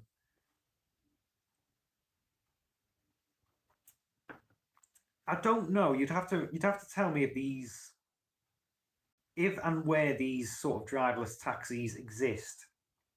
But my problem with driverless cars in general is not only from my own point of view, where like I'd rather drive the car myself, but also if I was to go in a driverless car and it was to try and pull out of my street on peak hour Monday morning, where basically you have to, if you were driving the car yourself, you have to edge out, edge out, edge out, edge out, and wait for somebody to let you out. You can't just give way, otherwise you'd be there all day. You have to sort of creep out and literally just wait for an opportunity. Otherwise, you are not getting out of that street.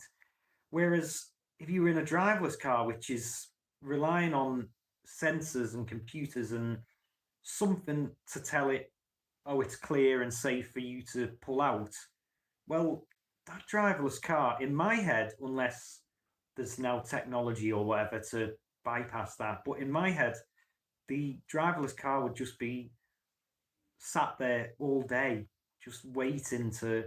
It wouldn't go. It wouldn't move. So yeah, that's one of my concerns with driverless cars. Um, I just think that it's there's some things that have just got to remain human. You know what I mean? A computer can't do everything. Call me old fashioned and all that. Like, I remember I was in a Mercedes of some sort, and there was a bus at a bus stop while I was driving down the road, and I knew I knew that I needed to go around this bus. So I'm going and I go to go round the bus, but the radar sensors on the front of the car sensed and thought that I was gonna hit the back of this bus, despite that I was turning the wheel to go round it, and slammed on the brakes. And I was like, "What?" It was not only scary, but it was dangerous. Um, right, okay. So yeah, Kapil, that is my thoughts on the driverless cars, driverless taxis, Waymo and Tesla taxis. We've got a first time commenter here, Conrad Hyde. Have you ever been pulled over? Many times. When I say many times, I mean about 4 or 5.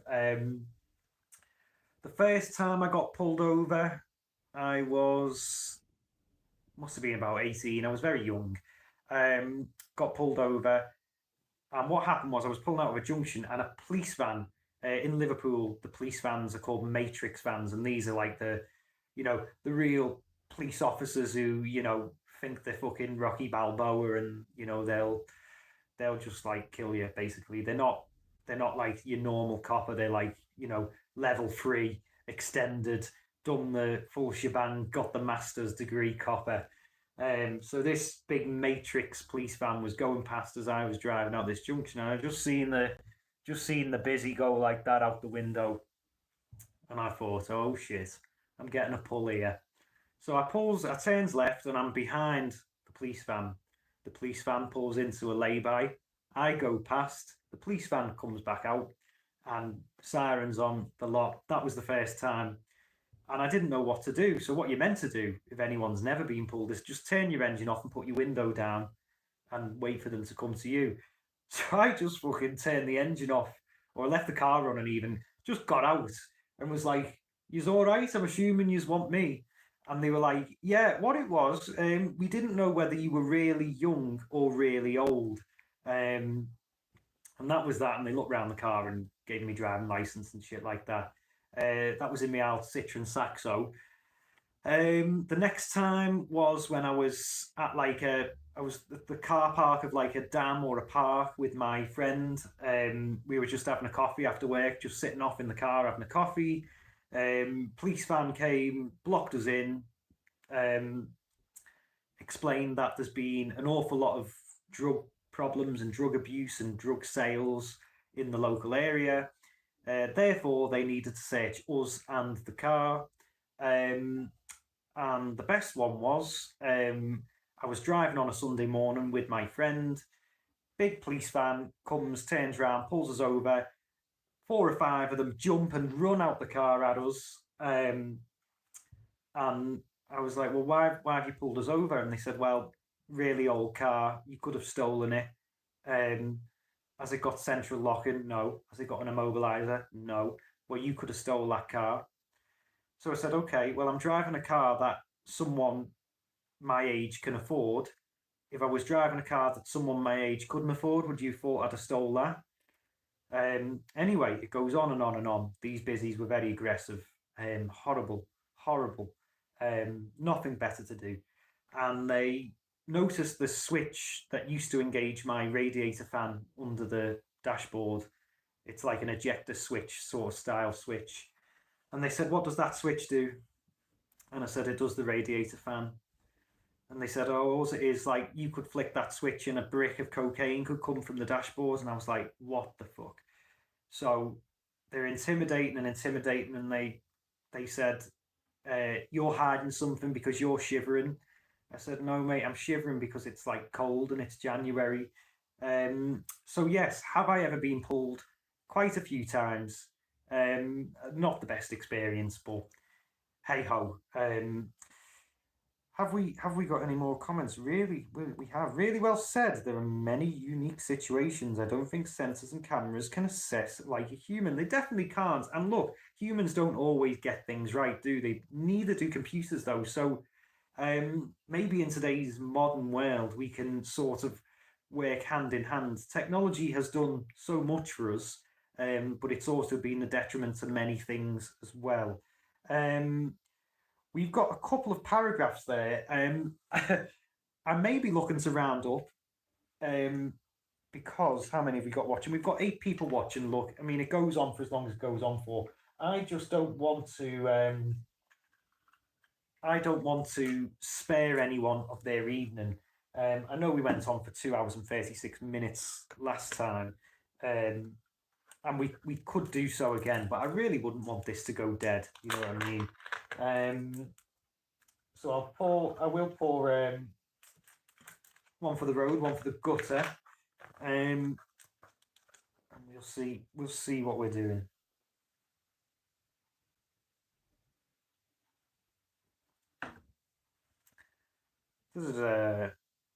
Martin, you are very young to old uns like me anyway. Well, I'm 25 now, so I suppose when I said I was really young, I meant like I was like I just sort of passed my test. I passed my test when I was 19, so I must have. Yeah, that's a point. I said I was 18 when I got pulled, didn't I? I must have been because I didn't pass my test till I was 19, so it must have been 1920, something like that. Um, 25 now, getting old now, Martin. 10 years on YouTube and all that. Can you see the grey hairs starting to sprout through there? Right. Ooh. Now listen, Steve, your username is very long. Who we've got commenting here, this is a first-time commenter, Mr. Stephen Parry from Port Sunlight in the Wirral. That's give me your full address there, mate. You're Port Sunlight, beautiful part of the world. Not too far from me if you just want to go over the water. Port Sunlight is there. I remember going on a school trip there with the school. You wouldn't have thought that, school trip with the school. So we've got a question from you, Mr. Steve Parry from Port Sunlight in the Wirral. What vehicles do you own now, Matty, until you still get on with the man? Oh, sorry. What? We'll start again. I think it's starting to hit me. Do you? What vehicles do you own now, Matty, until you still get on with the man you broke his car on the test drive, the 7-seater?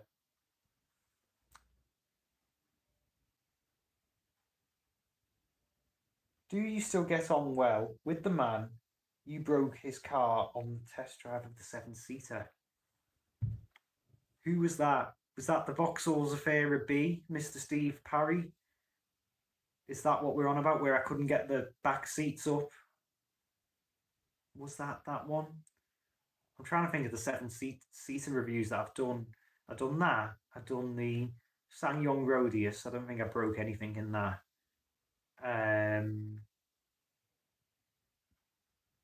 It must have been the Zafira, mustn't it? Surely. Do enlighten me. Anyway, what cars am I driving now? I've still got the Saxo. That will always remain a constant. I think... So my brother went to university, but he didn't end up taking the car because he said he would have had to pay to park it there. So I think my dad's using that now. I will always still have that, though. I will still have that forever. That's done about 100,000 miles now. I couldn't believe it. I gave it to my brother on like 98,000 miles. And I was going to do like a little moment for when it hit 100,000 miles. And then my brother ended up doing the 100,000 mile behind the wheel. So yeah, still got the Saxo.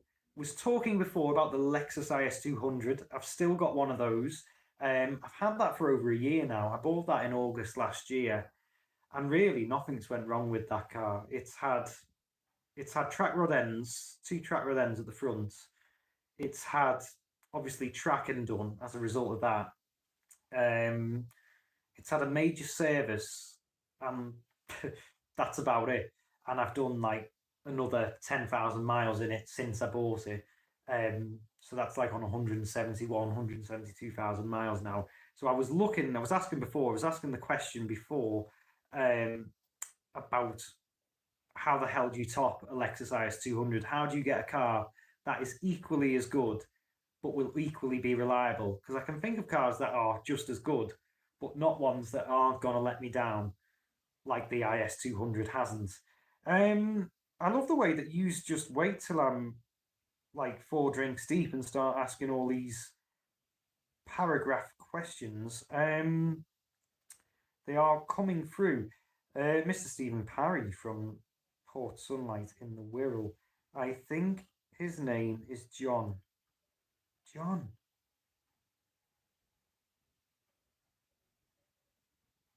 You broke... Oh, God! Sorry, completely missed that. You're on about the Renault Espace when I broke the actual car, not the seats. Yes. Oh God.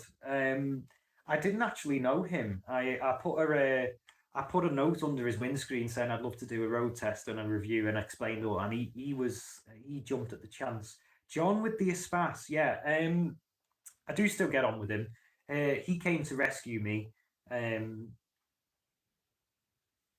Which I think you saw in the video, didn't you? And he basically explained that, look, this car is so far gone now that only I can really drive it. There's a bit of a knack to it. He texted me probably last year now, saying if I knew anyone that anyone that could fix the car, and what would the price be for this, and all sorts of stuff like that. And I told him, and I did recommend the garage to him, but unfortunately, the garage who I have sworn by, that I recommended to him, he'd had a bad experience with, so he wasn't too keen. He wasn't too keen to go to them. But yeah, there's no bad blood between me and John with the Espas. Absolutely not. Despite the fact that I completely, I shat myself when I broke down in this fella's car that I hardly knew. But yes, no bad blood. That'd be an interesting car though, to do a car check on, to see if he's still got that taxed and MOT'd. I wonder if he kept it on the road, because it had plenty of faults over the years, that old Espas, but it also equally it went to France, it went everywhere. It brought his family up, basically. We are 1 hour 45 minutes in. We're doing well, guys. 8 people still watching. If you keep the comments coming, I'll keep on going. We've got Connard Hyde. Yes. I'm 17. Just passed in July on my 5th attempt. Ooh, Grizzly. What do you think of a 1.6 Mark III Golf as a first car? Insurance is still absolutely insane on a 1K car, though. What do you think? Mark III Golf. I knew someone that had one of them. It was on an N-Reg. It was bright red. I don't know much about them cars, but I know that was in the sort of phase that the Golf went through, where it got a little bit chubby. No bad thing. We all go there, but so I don't necessarily know what they like to drive. I know that they're pretty solid. I know that they're there's little that goes wrong. It's only really rust and things that you have to look out for on old Volkswagens like that, isn't it? What else did you say about that? So on a £1,000 car, insurance is still insane. Well, yeah, just to shed a bit of light. So I paid £700 for my Saxo in 2018, and I think my insurance was 1,600, something like that, for the first year. It went down a little bit the second year, and now I've got a 2 litre Lexus which I paid 900 for. And I think it was 600 this year on renewal as well. So it will go down. It will go down as you get older and more experienced. Yeah, I mean, I trust that you can drive after your 5th attempt. What were some of your majors and minor faults? I'd be quite interested to know. You don't live local, do you, Conrad? Because I wouldn't like for you to crash in. Oh, you've bought one. You've bought a blue N-Reg Golf. Very good. What is it like? Yeah, go for it if you like it. We've got Martin. While I remember, did I mention my old Fabia, which I got a brief mention in the last live? Had died the death. Ooh, I feel bad, because you were texting me about your. Is it a Fabia estate, Martin? Someone was definitely you were definitely texting me about that. I don't know if you told me it died a death. How does it die a death? Because is it the 1.9 diesel Fabia, Mark 1 Fabia? Absolutely bulletproof car. If you just keep on top of it. Absolutely like bulletproof. It was only before I couldn't help myself. It's that age-old theory that there are more Mark 1 Yaris's on the road now than when they were new. But I keep seeing on the end of my street this W Reg Yaris Mark 1. So what does that make? That makes that 25 years old. Just let that sink in. 25 years old. W Reg Yaris. I keep seeing it at the end of our street. Wow, that is immaculate. Clearly a pizza delivery car. And anyway, I managed to bump into the guy that owned it as he was getting out of it, and led on to him, Scouser. And I was like, "Nice car, mate. Like, I can't help it. Nice car." And he said, "Do you think?" Yeah, and I said, "Mate, Mark 1 Yaris, absolutely bulletproof. That will outlive all of us. And he said, yeah, I bought it off a little old lady. It only done like really low mileage. I was like, that car will literally still be here when we're all gone. And I am convinced Mark One Yaris, Mark One Mark One Yaris, K11 Micra, Mark One Vauxhall Corsa in Liverpool anyway. There are more of them now than there were when they were new. 100%. I would bet my life on it. You know it makes sense. Um, Mr. Stephen Parry from Port Sunlight in the Wirral. Should that not be on the Wirral, Steve? What is your day job outside YouTube? Sorry to be cheek. No, you can ask away. My day job. I mean, it's very hard to explain what I do actually. But I work in the motor trade, looking after sort of cosmetic sort of stuff. So body shop sort of stuff, smart repair, alloy wheels, dental. I look after that sort of department in the aspect of the motor trade, but we shouldn't be talking about that on a Saturday night. Have we got a first time commenter here? Yes, we have. This is Gully O'Dean. I think I pronounced that right. With the likes of the Fiesta now gone and others due to go, in 10 years from now, what kind of used cars do you think 17-year-olds will be buying? It's a tricky one, isn't it? It is a tricky one. But how I see it is it's not necessarily the size of the engines, is it? It's the size of the car. So there's new cars coming out now, big new SUVs coming out now that don't have the traditional big diesel engine to sort of lug it along. You take something like a Citroen C3 Aircross, quite a big car, but it's got a 1 litre engine in it. So I think when it comes down to 17-year-olds being insured on a car, it won't be an issue with the engine size because they'll be able to pick up something like a Ford Puma or a Citroen C3 Aircross with a 1 litre engine. That won't be a problem. But I think I think the answer is what you're saying. I think gone are the days of the small car. They just aren't aren't economical enough for manufacturers to make due to the emissions and things like that. Hence why we've seen the death of like the Vauxhall Adam and the Ford Ka and all them sort of cars. So gone are the days of the small cars, and you might think that that might affect young people and things like that. But I don't know. People will always learn to drive. So if 17-year-olds are learning to drive and they are getting into the market, and all they're going to see in 10 years is used Ford Pumas, used C3 Aircrosses, used Nissan Dukes. Unfortunately, that's the sad way that it's going to be. But I mean, I remember when I've obviously always paid attention to cars and things like that. So I remember when I was young, there was never such thing as someone learning to drive in a big car, or maybe there was, I don't know, the odd big car. But now people are learning to drive in Tiguan's, they're learning to drive in big Volvo XC40s. What did I see the other day? But yeah, they're learning. People are learning to drive in bigger cars. That is becoming more of a common thing now. So I suppose if cars are getting bigger and small cars are getting lesser, then driving instructors will teach people in bigger cars, and 17-year-olds will transition into their first car being a compact crossover. That is going to be the world that we're going to be living in, I fear, and I predict anyway.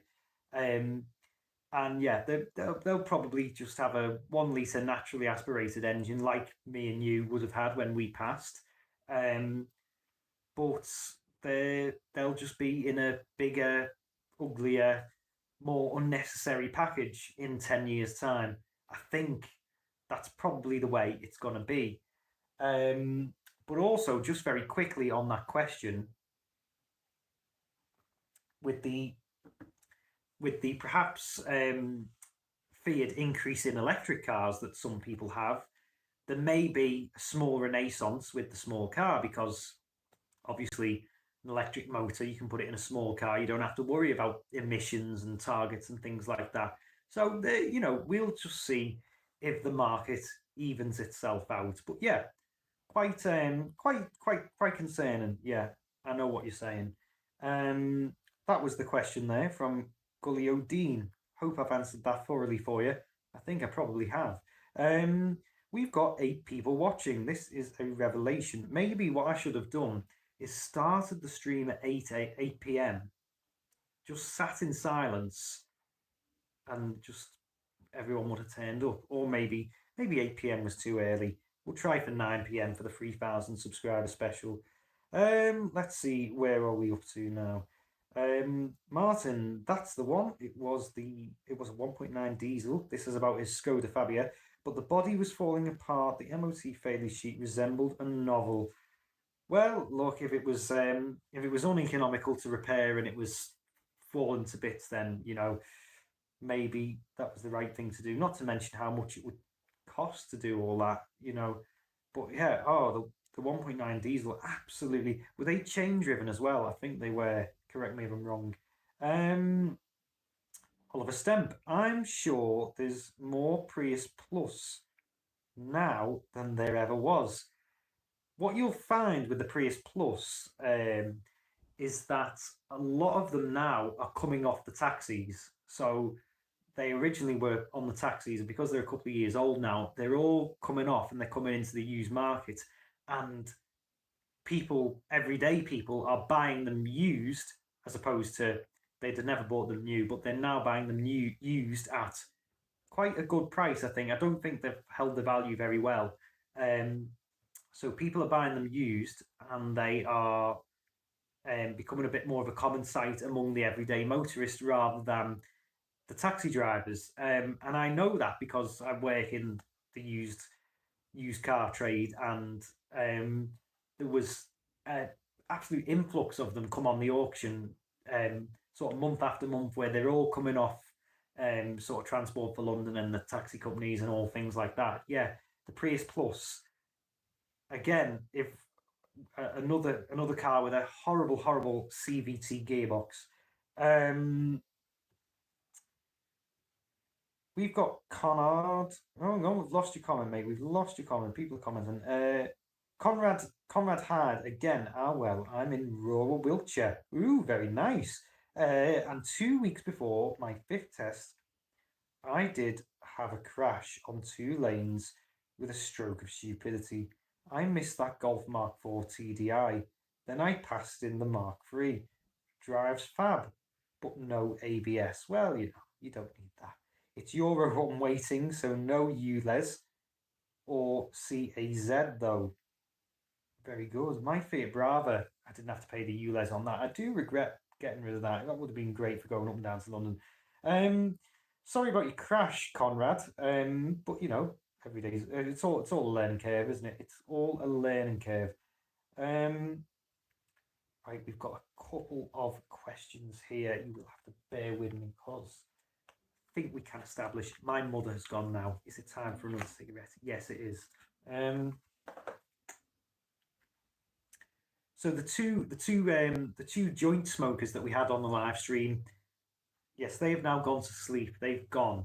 That's the great thing about cigarettes. They don't make you go to sleep. They just make you feel nice. Not like cannabis nice though,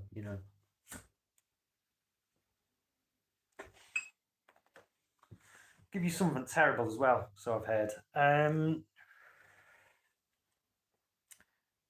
God, it's 10 o'clock. It's only early as well. We've been going for 1 hour 59 minutes. It's a shame my mother isn't watching now, because she is seeing the constant conversation.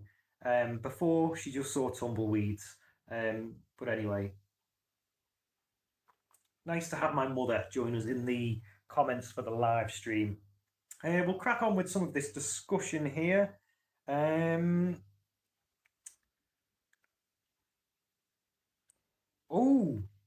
Now Martin, I definitely think it's time to kill that car off.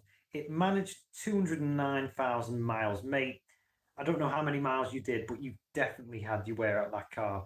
That car, it's done its shift there, hasn't it? 100%.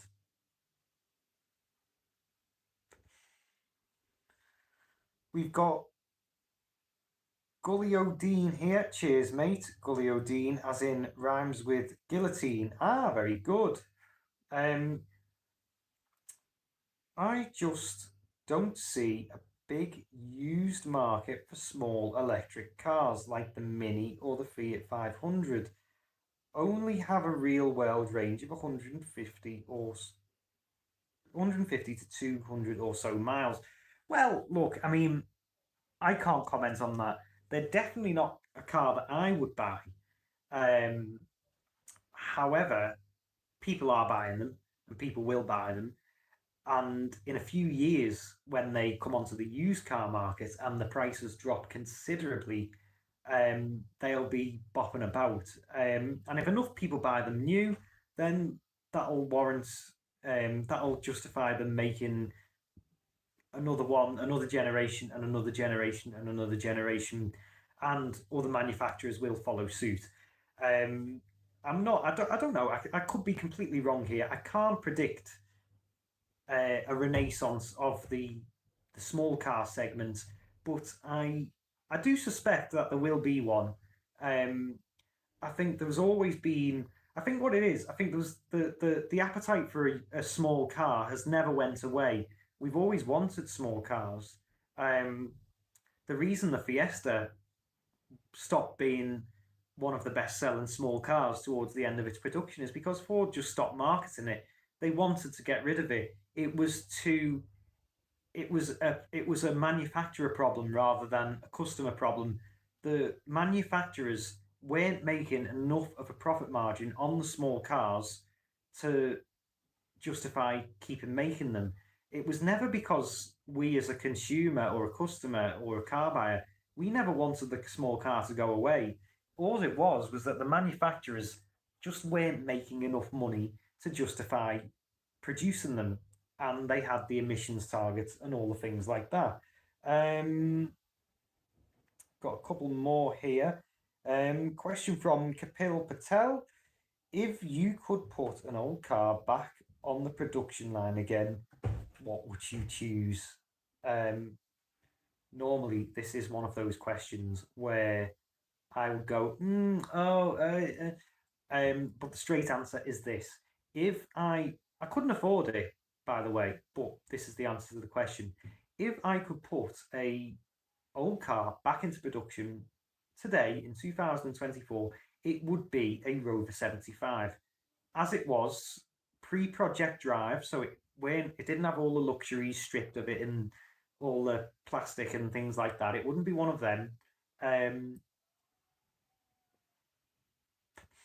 it would be a was it 2000 was Project Drive 2002 2003, so it would be a pre 2003, say an X Reg or a W Reg or a 51 or a Y. It would be one of those Rover 75s with all the chrome, all the bits. I would put them back into production. I do long for one of those cars, and it's like a running joke on the channel where I always say I'm going to buy one, but I never do. And I need to act fast because they are going up in value. That is the answer to that question. Would 100% bring them back into production. Yeah, 100%. That is the answer to that question. Um, Martin, I did about 80,000 of those miles in the space of 3 years. Martin, you've definitely had your money's worth out of that car. The car wants to die. I'm sorry for your loss. Question to you, Martin. What are you going to buy next? That is my question to you from me. Guillotine, just going to call you that. My point being that if their range degrades within time, how usable will they be in 5 to 10 years' time? Oh, absolutely. Look, I was watching a video on Auto Alex the other day. He used to present Car Throttle. Sorry, it was only today actually I was watching the video. where they done like an electric car challenge. He bought a Renault Fluence. They came out about 10 years ago. Didn't have particularly good range when they were new. So you can imagine what the range was like now today in 2024. Pitiful, pitiful electric range. And yeah, no, it doesn't make sense to me. It doesn't make sense to you. Um, but it will make sense to some people. And I get the impression that you're concerned for the car industry and for what cars are going to be like in the future. Um, but look, we'll just have to wait and see. Um, but yeah, I do understand your point. I'm not dismissing you, Guillotine. Um, how usable will they be in 5 to 10 years' time? Um, Not very at this rate. We've already got the evidence, haven't we? We've already got the likes of the Mark One Nissan Leaf that aren't very good today. We've already got the likes of the Renault Fluence. So yeah, the evidence is there. At the minute, it's not looking very good, but in another 5 to 10 years from now, I don't know. I don't know. Um, Oliver Stemp, I think a lot of the Fiesta people will move to the Renault 5 because it's got such a lovely design. They may well do. The only thing with Ford is where they've shot themselves in the foot is that a lot of Ford owners are very loyal to Ford. You find that people who buy a Ford don't really switch over to another manufacturer, which is obviously a good problem. Sorry, a good quality to have um, as a manufacturer. However, if you take the likes of my mother as an example, who was here on the live stream earlier on, um, she's trying to get out of her Ford Focus, but unfortunately, or will be the case when they stop making the Focus, she won't be able to afford anything else. So she wouldn't be able to trade up to a Puma, a Mustang Mach-E, a Capri, because it's simply just going to cost too much. She's one of those finance sort of gals. She's not like me, so she finances her cars. But unfortunately, the monthly payments on a Puma or a Capri or a Mach-E are just going to be too much. So when they stop making the Focus, my mum is going to have no choice but to go elsewhere, manufacturer wise. So that's not a very good move for Ford, in my opinion, unless they're doing what Jag are doing. They're trying to, climb up the sort of market sort of thing and not produce affordable cars anymore. But I don't really understand why they would do that. Um, but yeah, you could be right. People could move to the likes of uh, Renault fives and things like that. I think the likes of MG, Dacia, they're all doing very well now. They're selling a lot of cars because they're quite simply because they're affordable for the new car buyer. Unlike the likes of Honda and Nissan. Nissan are doing well, but the likes of Honda compared to MG and Dacia are looking like a bit of a rip-off compared to the Romanian, or should I say Dutch, Stellantis sort of rivals, and of course, not forgetting the Chinese MG. Um, Guillotine is mentioning Oliver Stemp there and says the 5 looks fantastic. I'm just going to chime in there and say that I absolutely agree. I've also just seen the new Renault 4. I think it's a concept at the minute because I did see it on the coverage of the Paris Motor Show. And I also think the new Renault 4 looks absolutely fantastic as well. The French, particularly, are biting back to the Chinese in terms of the electric car game. I think a lot of the French cars that are currently in production look absolutely fantastic compared to what we've seen before.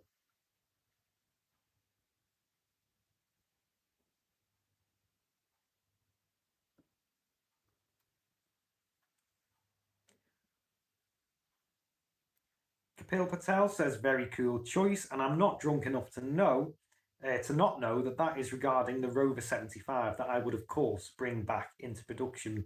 We've got a nice little thing going on here. That's absolutely fine for hogging the chat. We'll just catch up with some of these comments as well. 9 people watching. So just a reminder, we never got to more than 10 people. So we peaked at 10. We did peak in double figures though. That's very good. Thank you all for watching. Thank you all for your questions. This is going very well. 2 hours we've been on for now.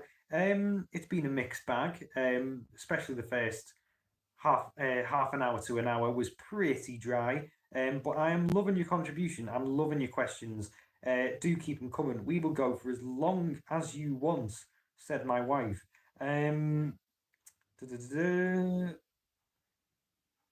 So, Martin, I already have the replacement of 2015 Seat Ateca diesel again, of course, but it's this case a 2 litre. Ooh, Seat Ateca. That underwhelms me a little bit. It really does. Good car, good car. What were they based on? Are they based on the Tiguan or the T-Roc? I'm not too sure. Guillotine Hat, that's the video that prompted the question. What, the Paris Motor Show video? I can't remember now. Apologies for hogging the chat, but I am a Ford guy. 5 Fiesta, 3 Focus. Well, all at once. But I don't like any of the new models, so I will have to jump ship to what I don't know yet. The good thing is, Guillotine, there's a lot of choice out there, and I'm on record as saying that I'm absolutely not interested in new cars whatsoever. However, I think it's just the sensation and fascination of seeing something new. So when you see all these new cars that come onto the market, and then you see them come into the used market, you're like, ooh, there's a lot of interesting sort of things there. There's been a bit of a birth of the fastback, hasn't there, with the likes of the e-tron fastback, the Citroen C4, all cars like that. They all look quite intriguing. Renault Arcana, they're the replacement, if you like, for the Prius Plus. All the taxi drivers have got them now. But if you're buying new, I just wouldn't know where to start because cars are just so incredibly expensive. That's the thing. There isn't really an alternative to Ford, is there? Vauxhall, no. The Astra actually is less common than the Mercedes A-Class now. That's how few of them that they're selling. And of course, the Astra is based on the Peugeot 308, which in turn is a much better looking car. So who knows? Oh, and one Escort. Just keep the Escort, mate. Make sure it's fully welded underneath. I think the Fiesta and Focus owners would be very disappointed if they got into an MG. Really, Oliver? Do you think so? So the likes of the ZS and the HS and the MG5 have recently come into onto the used market now. We buy an awful lot of them, petrol and electric, I should say.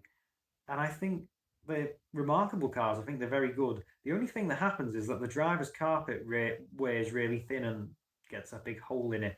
But apart from that, very well equipped. They all come with like leather seats and things like that, heated seats. They've got a weird Windows 10 setup on the infotainment screen. But other than that, fantastic cars. Don't go for the fruitless 1.5. Go for electric or maybe a bigger engine. I can't remember what the options were, but fantastic cars, very well equipped, very well put together. Nice interiors. They're not dull. You know what I mean? They're dull to drive, but they're not. Maybe that's what you mean about driving performance. You know, you never drive a bad Ford, really, do you? You never drive a bad Ford. It's an Ateca, not. It's an Altea. Sorry, yes, you also sent me a picture of that, not an Ateca, an Altea. Just as uninspiring. The Altea, though, they were an interesting. They weren't an ugly car, were they? The Altea, they were quite nice. If you can get hold of an XAO or an XEO, which were based on the outgoing Audi A4, where they must have just had too many parts left in the bin, so they just glued them all together and made this luxury Seat that is basically a rebadged A4. That's a car to go through it for. That's half a car that. And when they were new, when you could buy an XAO or an XEO new, massive, massive discounts compared to an old A4. They really were. I really like the fastbacks and the coupe SUVs. I'll second that, Oliver. I do as well. I need a wee. So what I'm going to do, we've got 9 people watching. That's almost a peak. So what I'll do, I'll come back and I'll see how the land lies, see if anyone's asked any questions. And while I'm gone, you can admire the library. But yeah, let's see what happens.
Ooh, is there anybody left? Is there anybody out there? We've still got 9 people watching. Wow.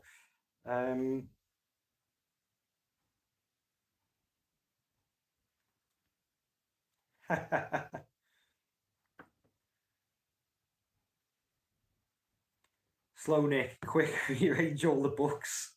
Comment of the night behind batch reviews with the nothing's happening, but it's so engaging comments. Martin, I don't think Matty realised that he is indeed the life and soul of the party. Only the real shit parties, Martin. None of the good ones. MG don't have that sense of excitement that. No, yeah, I'm completely with you there, Oliver. Yeah, they don't have the sense of excitement. They certainly don't have the sense of excitement that the old MGs used to have. Yeah, no, definitely not. I'm with you there. However, Ford owners, when they come to trade in their cars, beggars can't be choosers, can they? We'll let a few more comments trickle in there while we finish this drink and probably make another one. After all, it's only 20 past 10. And my mother is no longer on the stream unless she's lying low. On the whole, though, it has been quite a successful night.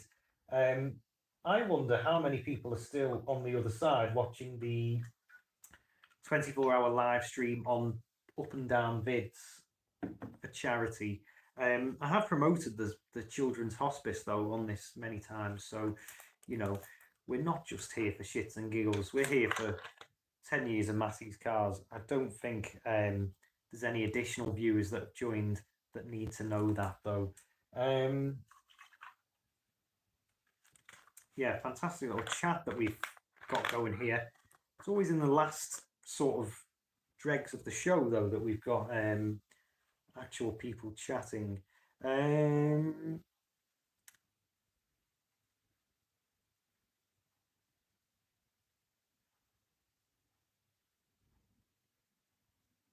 Oh, don't get me started on the ID4. I've yet to see many 74 plates actually so far, and we're in late October now. You could almost say that we were in November. I think I've seen one or two 74 plates. Um, right, we're possibly coming to the end of this now. What's Martin said here? One advantage of having this number of people, you have time for every comment, yet there are still enough comments to keep it interesting. Martin, you clearly arrived here late, um, because what I had to do at the start is drag answers and responses out for all the free comments within the space of 40 minutes. So I'd literally spend, what are we saying, Oliver? I'd spend like, what, 15 minutes per comment while drinking and going off on tangents just to try and get another comment to come in. And then I'd read the second comment and I'd spend, what must my mother think of me, honestly? She tuned in and she was, well, it was only her and Oliver for the best part of 20 minutes. And then batch reviews came in and then a few other people. But yeah, remarkable that we've still got 8 people watching. Yeah, 12 likes. There may be some people just getting home from the pub now who are saying, "Oh yeah, I'll watch this and I'll go to sleep." Um,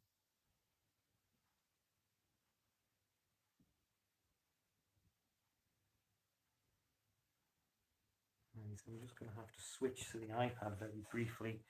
There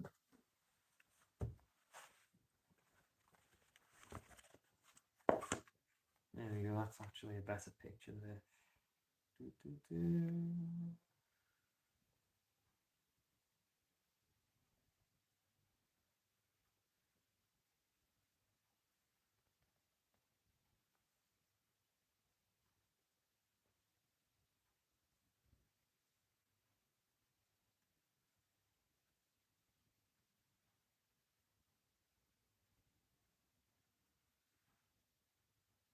There we go.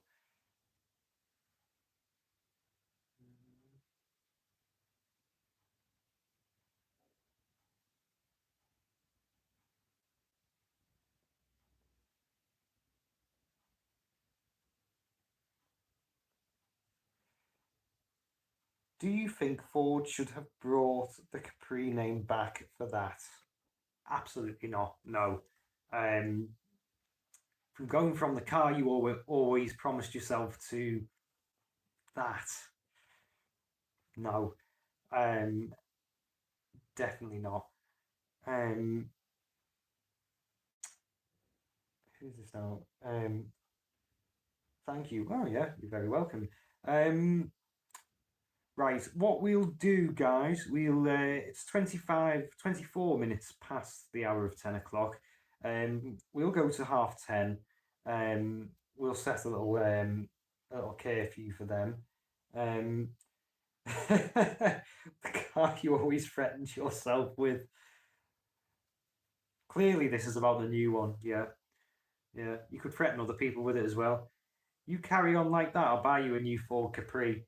Um, yeah, what we'll do, we'll go to 10:30, and then we will wrap it up. Um, but yeah,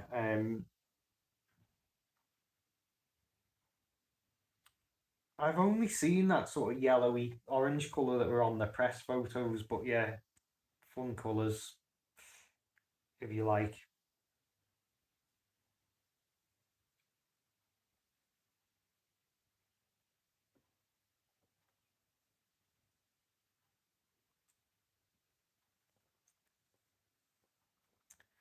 So we've got 2 or 3 people who've been leaving comments, so it makes you wonder, doesn't it? Who are the other people that are watching? Is one of them me boss? Is one of them someone who's gonna stitch me up with something? Um, what have been the main out of order things that I've been mentioning? Um, Class B drugs. I mean, is cannabis Class A or Class B now? Anyway, so that's that's pretty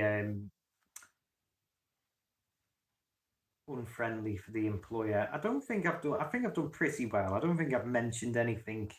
Um, I don't think I've mentioned anything too bad. Um, I think I've done all right. Um, Elon is probably watching. Yeah, he's probably. Do you know what? He's probably got like three screens. So he's watching me, Michael McIntyre's wheel, and the Up and Down Vids 24-hour live stream on the other one. So he's quite content. Um, Martin says, perhaps you have a secret admirer who doesn't speak out, who daren't speak out. Um, oh, well, we're up to 12 now. So in that case, I've got quite a few. Maybe, should we say, half a dozen secret admirers who daren't speak out. 13. Guys, we're 2 hours and 25 minutes in, and we have peaked at 13. This is the highest number we've received watching at any one time all night. Um, I do think people do wait for me to be completely under the influence. Um, yes, maybe I do, Martin. However, um, what baffles me is, and I will say this time and time again, is that I say, look, you can ask any questions that you want. Oh no, we're back down to 11. Um, anyway, yeah, I do say that you can ask any questions you want. People just don't ask the questions. I mean, the best question, not the best question, but the most adventurous question I got from a viewer, which they DM'd me with, was, "Are you copying Twin Cam?" And I was like, "Oh, well, that is a question, but um, I more meant that you can ask me like anything about cars, anything about, do you know what I mean? Like, and I will just answer them." Um, but yeah, there may be a good few secret admirers there. Oh, we've got a first time commenter here. I have seen your name before. Joe Garston, what are your thoughts on retro electric classic car conversions? Ah, very good question. Really does depend on the engine. Um, because I mean, just off the top of my head, simply because we were literally just talking about that guy asking about twin cam. If you took a retro metro rhymes, if you took a old Rover Metro, or even a Metro with an A series engine, an Austin, and you converted that into an electric car, that would be wrong, because one of the main characteristics of those cars are the engines. You've got the whistle of the K series engine, you've got the hydrogas of the Austin Metro, and they are just what sort of makes that car. However, if you took, and I can't think at the minute of a classic car with a shit engine. I'm sure someone will have a suggestion. But if you took one of those and you think, right, I love this car. It's got the interior, it's got the styling, it's got this, it's got that, but the engine let it down.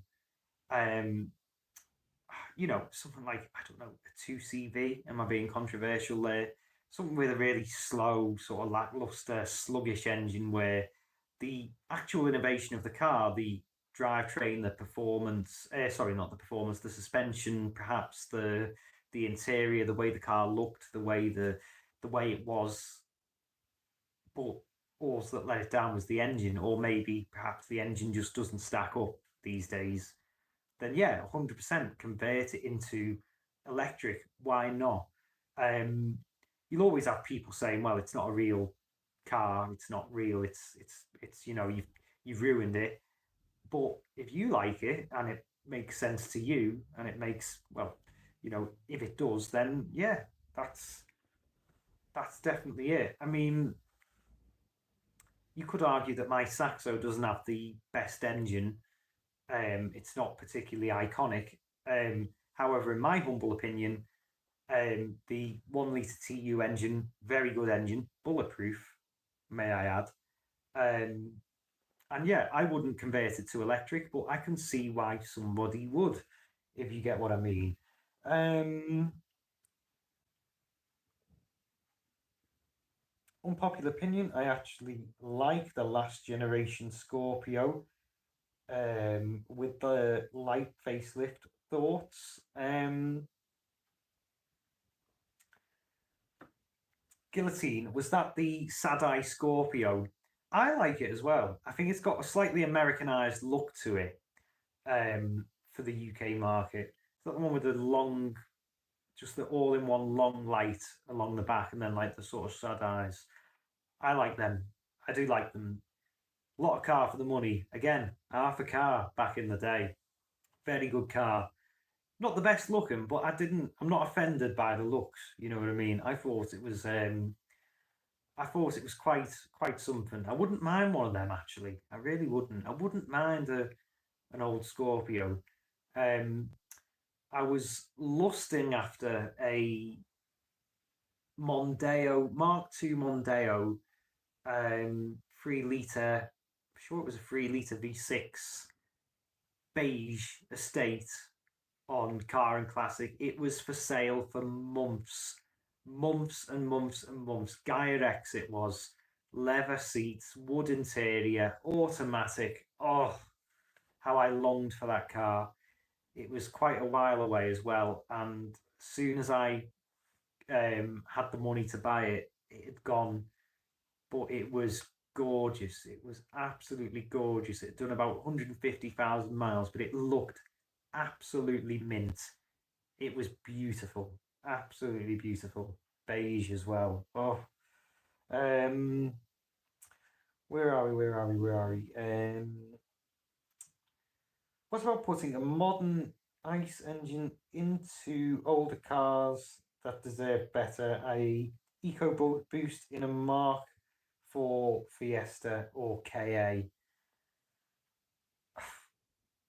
Well, I have to disagree with that one. The Fiestas had the old Kent engine in, didn't they? Which were, again, not the best, but it's just the way that car was. Um, the KA must have had the Kent engine in it as well. Not particularly refined engine. I don't know. I suppose it depends on taste, doesn't it? Like you could name 5 cars and suggest that we put a nice engine in, and I'd say no. But then you could name 5 more, and I'd go yes, yes, absolutely yes. So I suppose it really depends on the car. Um, they were selling Twingo Mark One EV conversions at the Paris Motor Show. Seemed to be good. It's interesting, isn't it? The Scorpio looks too much like the Crown Vic, I'm assuming. Yeah, the Crown Victoria, not right for the time, but probably look okay today. I don't know. I think Ford, when they brought out that Scorpio, the very last it was like the last luxury big limousine Ford, wasn't it? I think at that point they were a little bit like me. They were pushing their luck um, in terms of interest. Round about that time, what did you have? You had the Ford Scorpio, the Omega. Um, people just didn't that sort of fad had gone. It was sort of a little bit 80s, the sort of the glory days of them sort of cars. People wanted BMWs, they wanted Mercedes, they wanted the likes of Lexus had come onto the scene as well. Like there was just too much competition, and the competition just had a much more desirable badge than Ford could ever offer, even to this day. Um, right, I've developed a love for the Crown Vic because of Cletus. Oh, I thought you were going to say Furious Driving then, but whoever Cletus is. Um, right, I did say, didn't I, that we were going to go to 10:30. It is now 25 to. We're going to wrap it up there, folks. I think that would be the best thing to do. Um, we don't want to go on forever and ever and ever. Otherwise, it'd just be me slurring my speech. Ironically, despite the rather dry start, we have just about gone for as long. God, we've gone for as long as we did um, almost a year ago, I suppose, when we done the 2,000 subscriber live stream. Now, listen, all I would say is that we're not too far away from the 3,000 subscriber live stream either. We are so 2,640 subscribers. So we've got we're only about another 360 subscribers away before you're going to be seeing my ugly mug live once again, doing a live stream for 3,000 subscribers and having a bit of a piss up. So don't hold your breath for that one. We'll be maybe about another 18 months down the line before we do another 360 subscribers. But yes, here we are, 10 years on YouTube. I'd like to thank you all, new subscribers and old subscribers, for subscribing and staying subscribed and keeping with me. It would be interesting to see who is the longest standing subscriber and longest standing viewer who is still active, but that is certainly a question for another day. Feel free now then to switch over to the Up and Down Vids 24-hour live stream for the good cause for the hospital. Yeah, thanks to everyone for joining in. Thanks to Oliver Stemp and DL Warren and God, there was someone else. So those people who held the fort while it was pretty barren for the first 40 minutes. Perhaps everyone was watching Strictly or something. But yeah, I'll read through the last comment there. Couple of comments left. Kapil Patel, notifications on. I'll catch you in the next one, Matty. Nice one, mate. Good chat. Yeah, definitely going to go for a spliff now. Guillotine, yeah, Guillotine. Good to chat. You too, mate. Yeah, definitely stay tuned for more videos, the boys. Definitely going to be more to come. Cheers, all the best. God bless. Is that an in-betweeners reference, Oliver? Don't think that I don't know what that is. Slow Nick says NN, assuming that means night night. Yes, good night to you. I'm going to rearrange the bookcases now that you've moved all around when I went to the toilet before. Hey, one toilet break. That wasn't too bad in 2 hours and 37 minutes, was it? You know, I'm not getting that old, am I? So yeah, 10 years on YouTube. Boys, we'll wrap it up. Thank you very much for sticking with me. 2 hours and 37 minutes. It weren't so bad in the end. Thanks so much for your comments, contributions and questions. Do get some more prepared for the next one as well. Before that, I'll see you about on Instagram and on the YouTube videos. Oh God, what, squeeze one more in there, Martin. Many thanks. It's been a good time here. Here's to the next one. You too, mate. Yeah, appreciate you all. Thanks very much for watching. See you soon. See you later. Bye, bye, bye, bye, bye. Yes, I want to stop the live stream.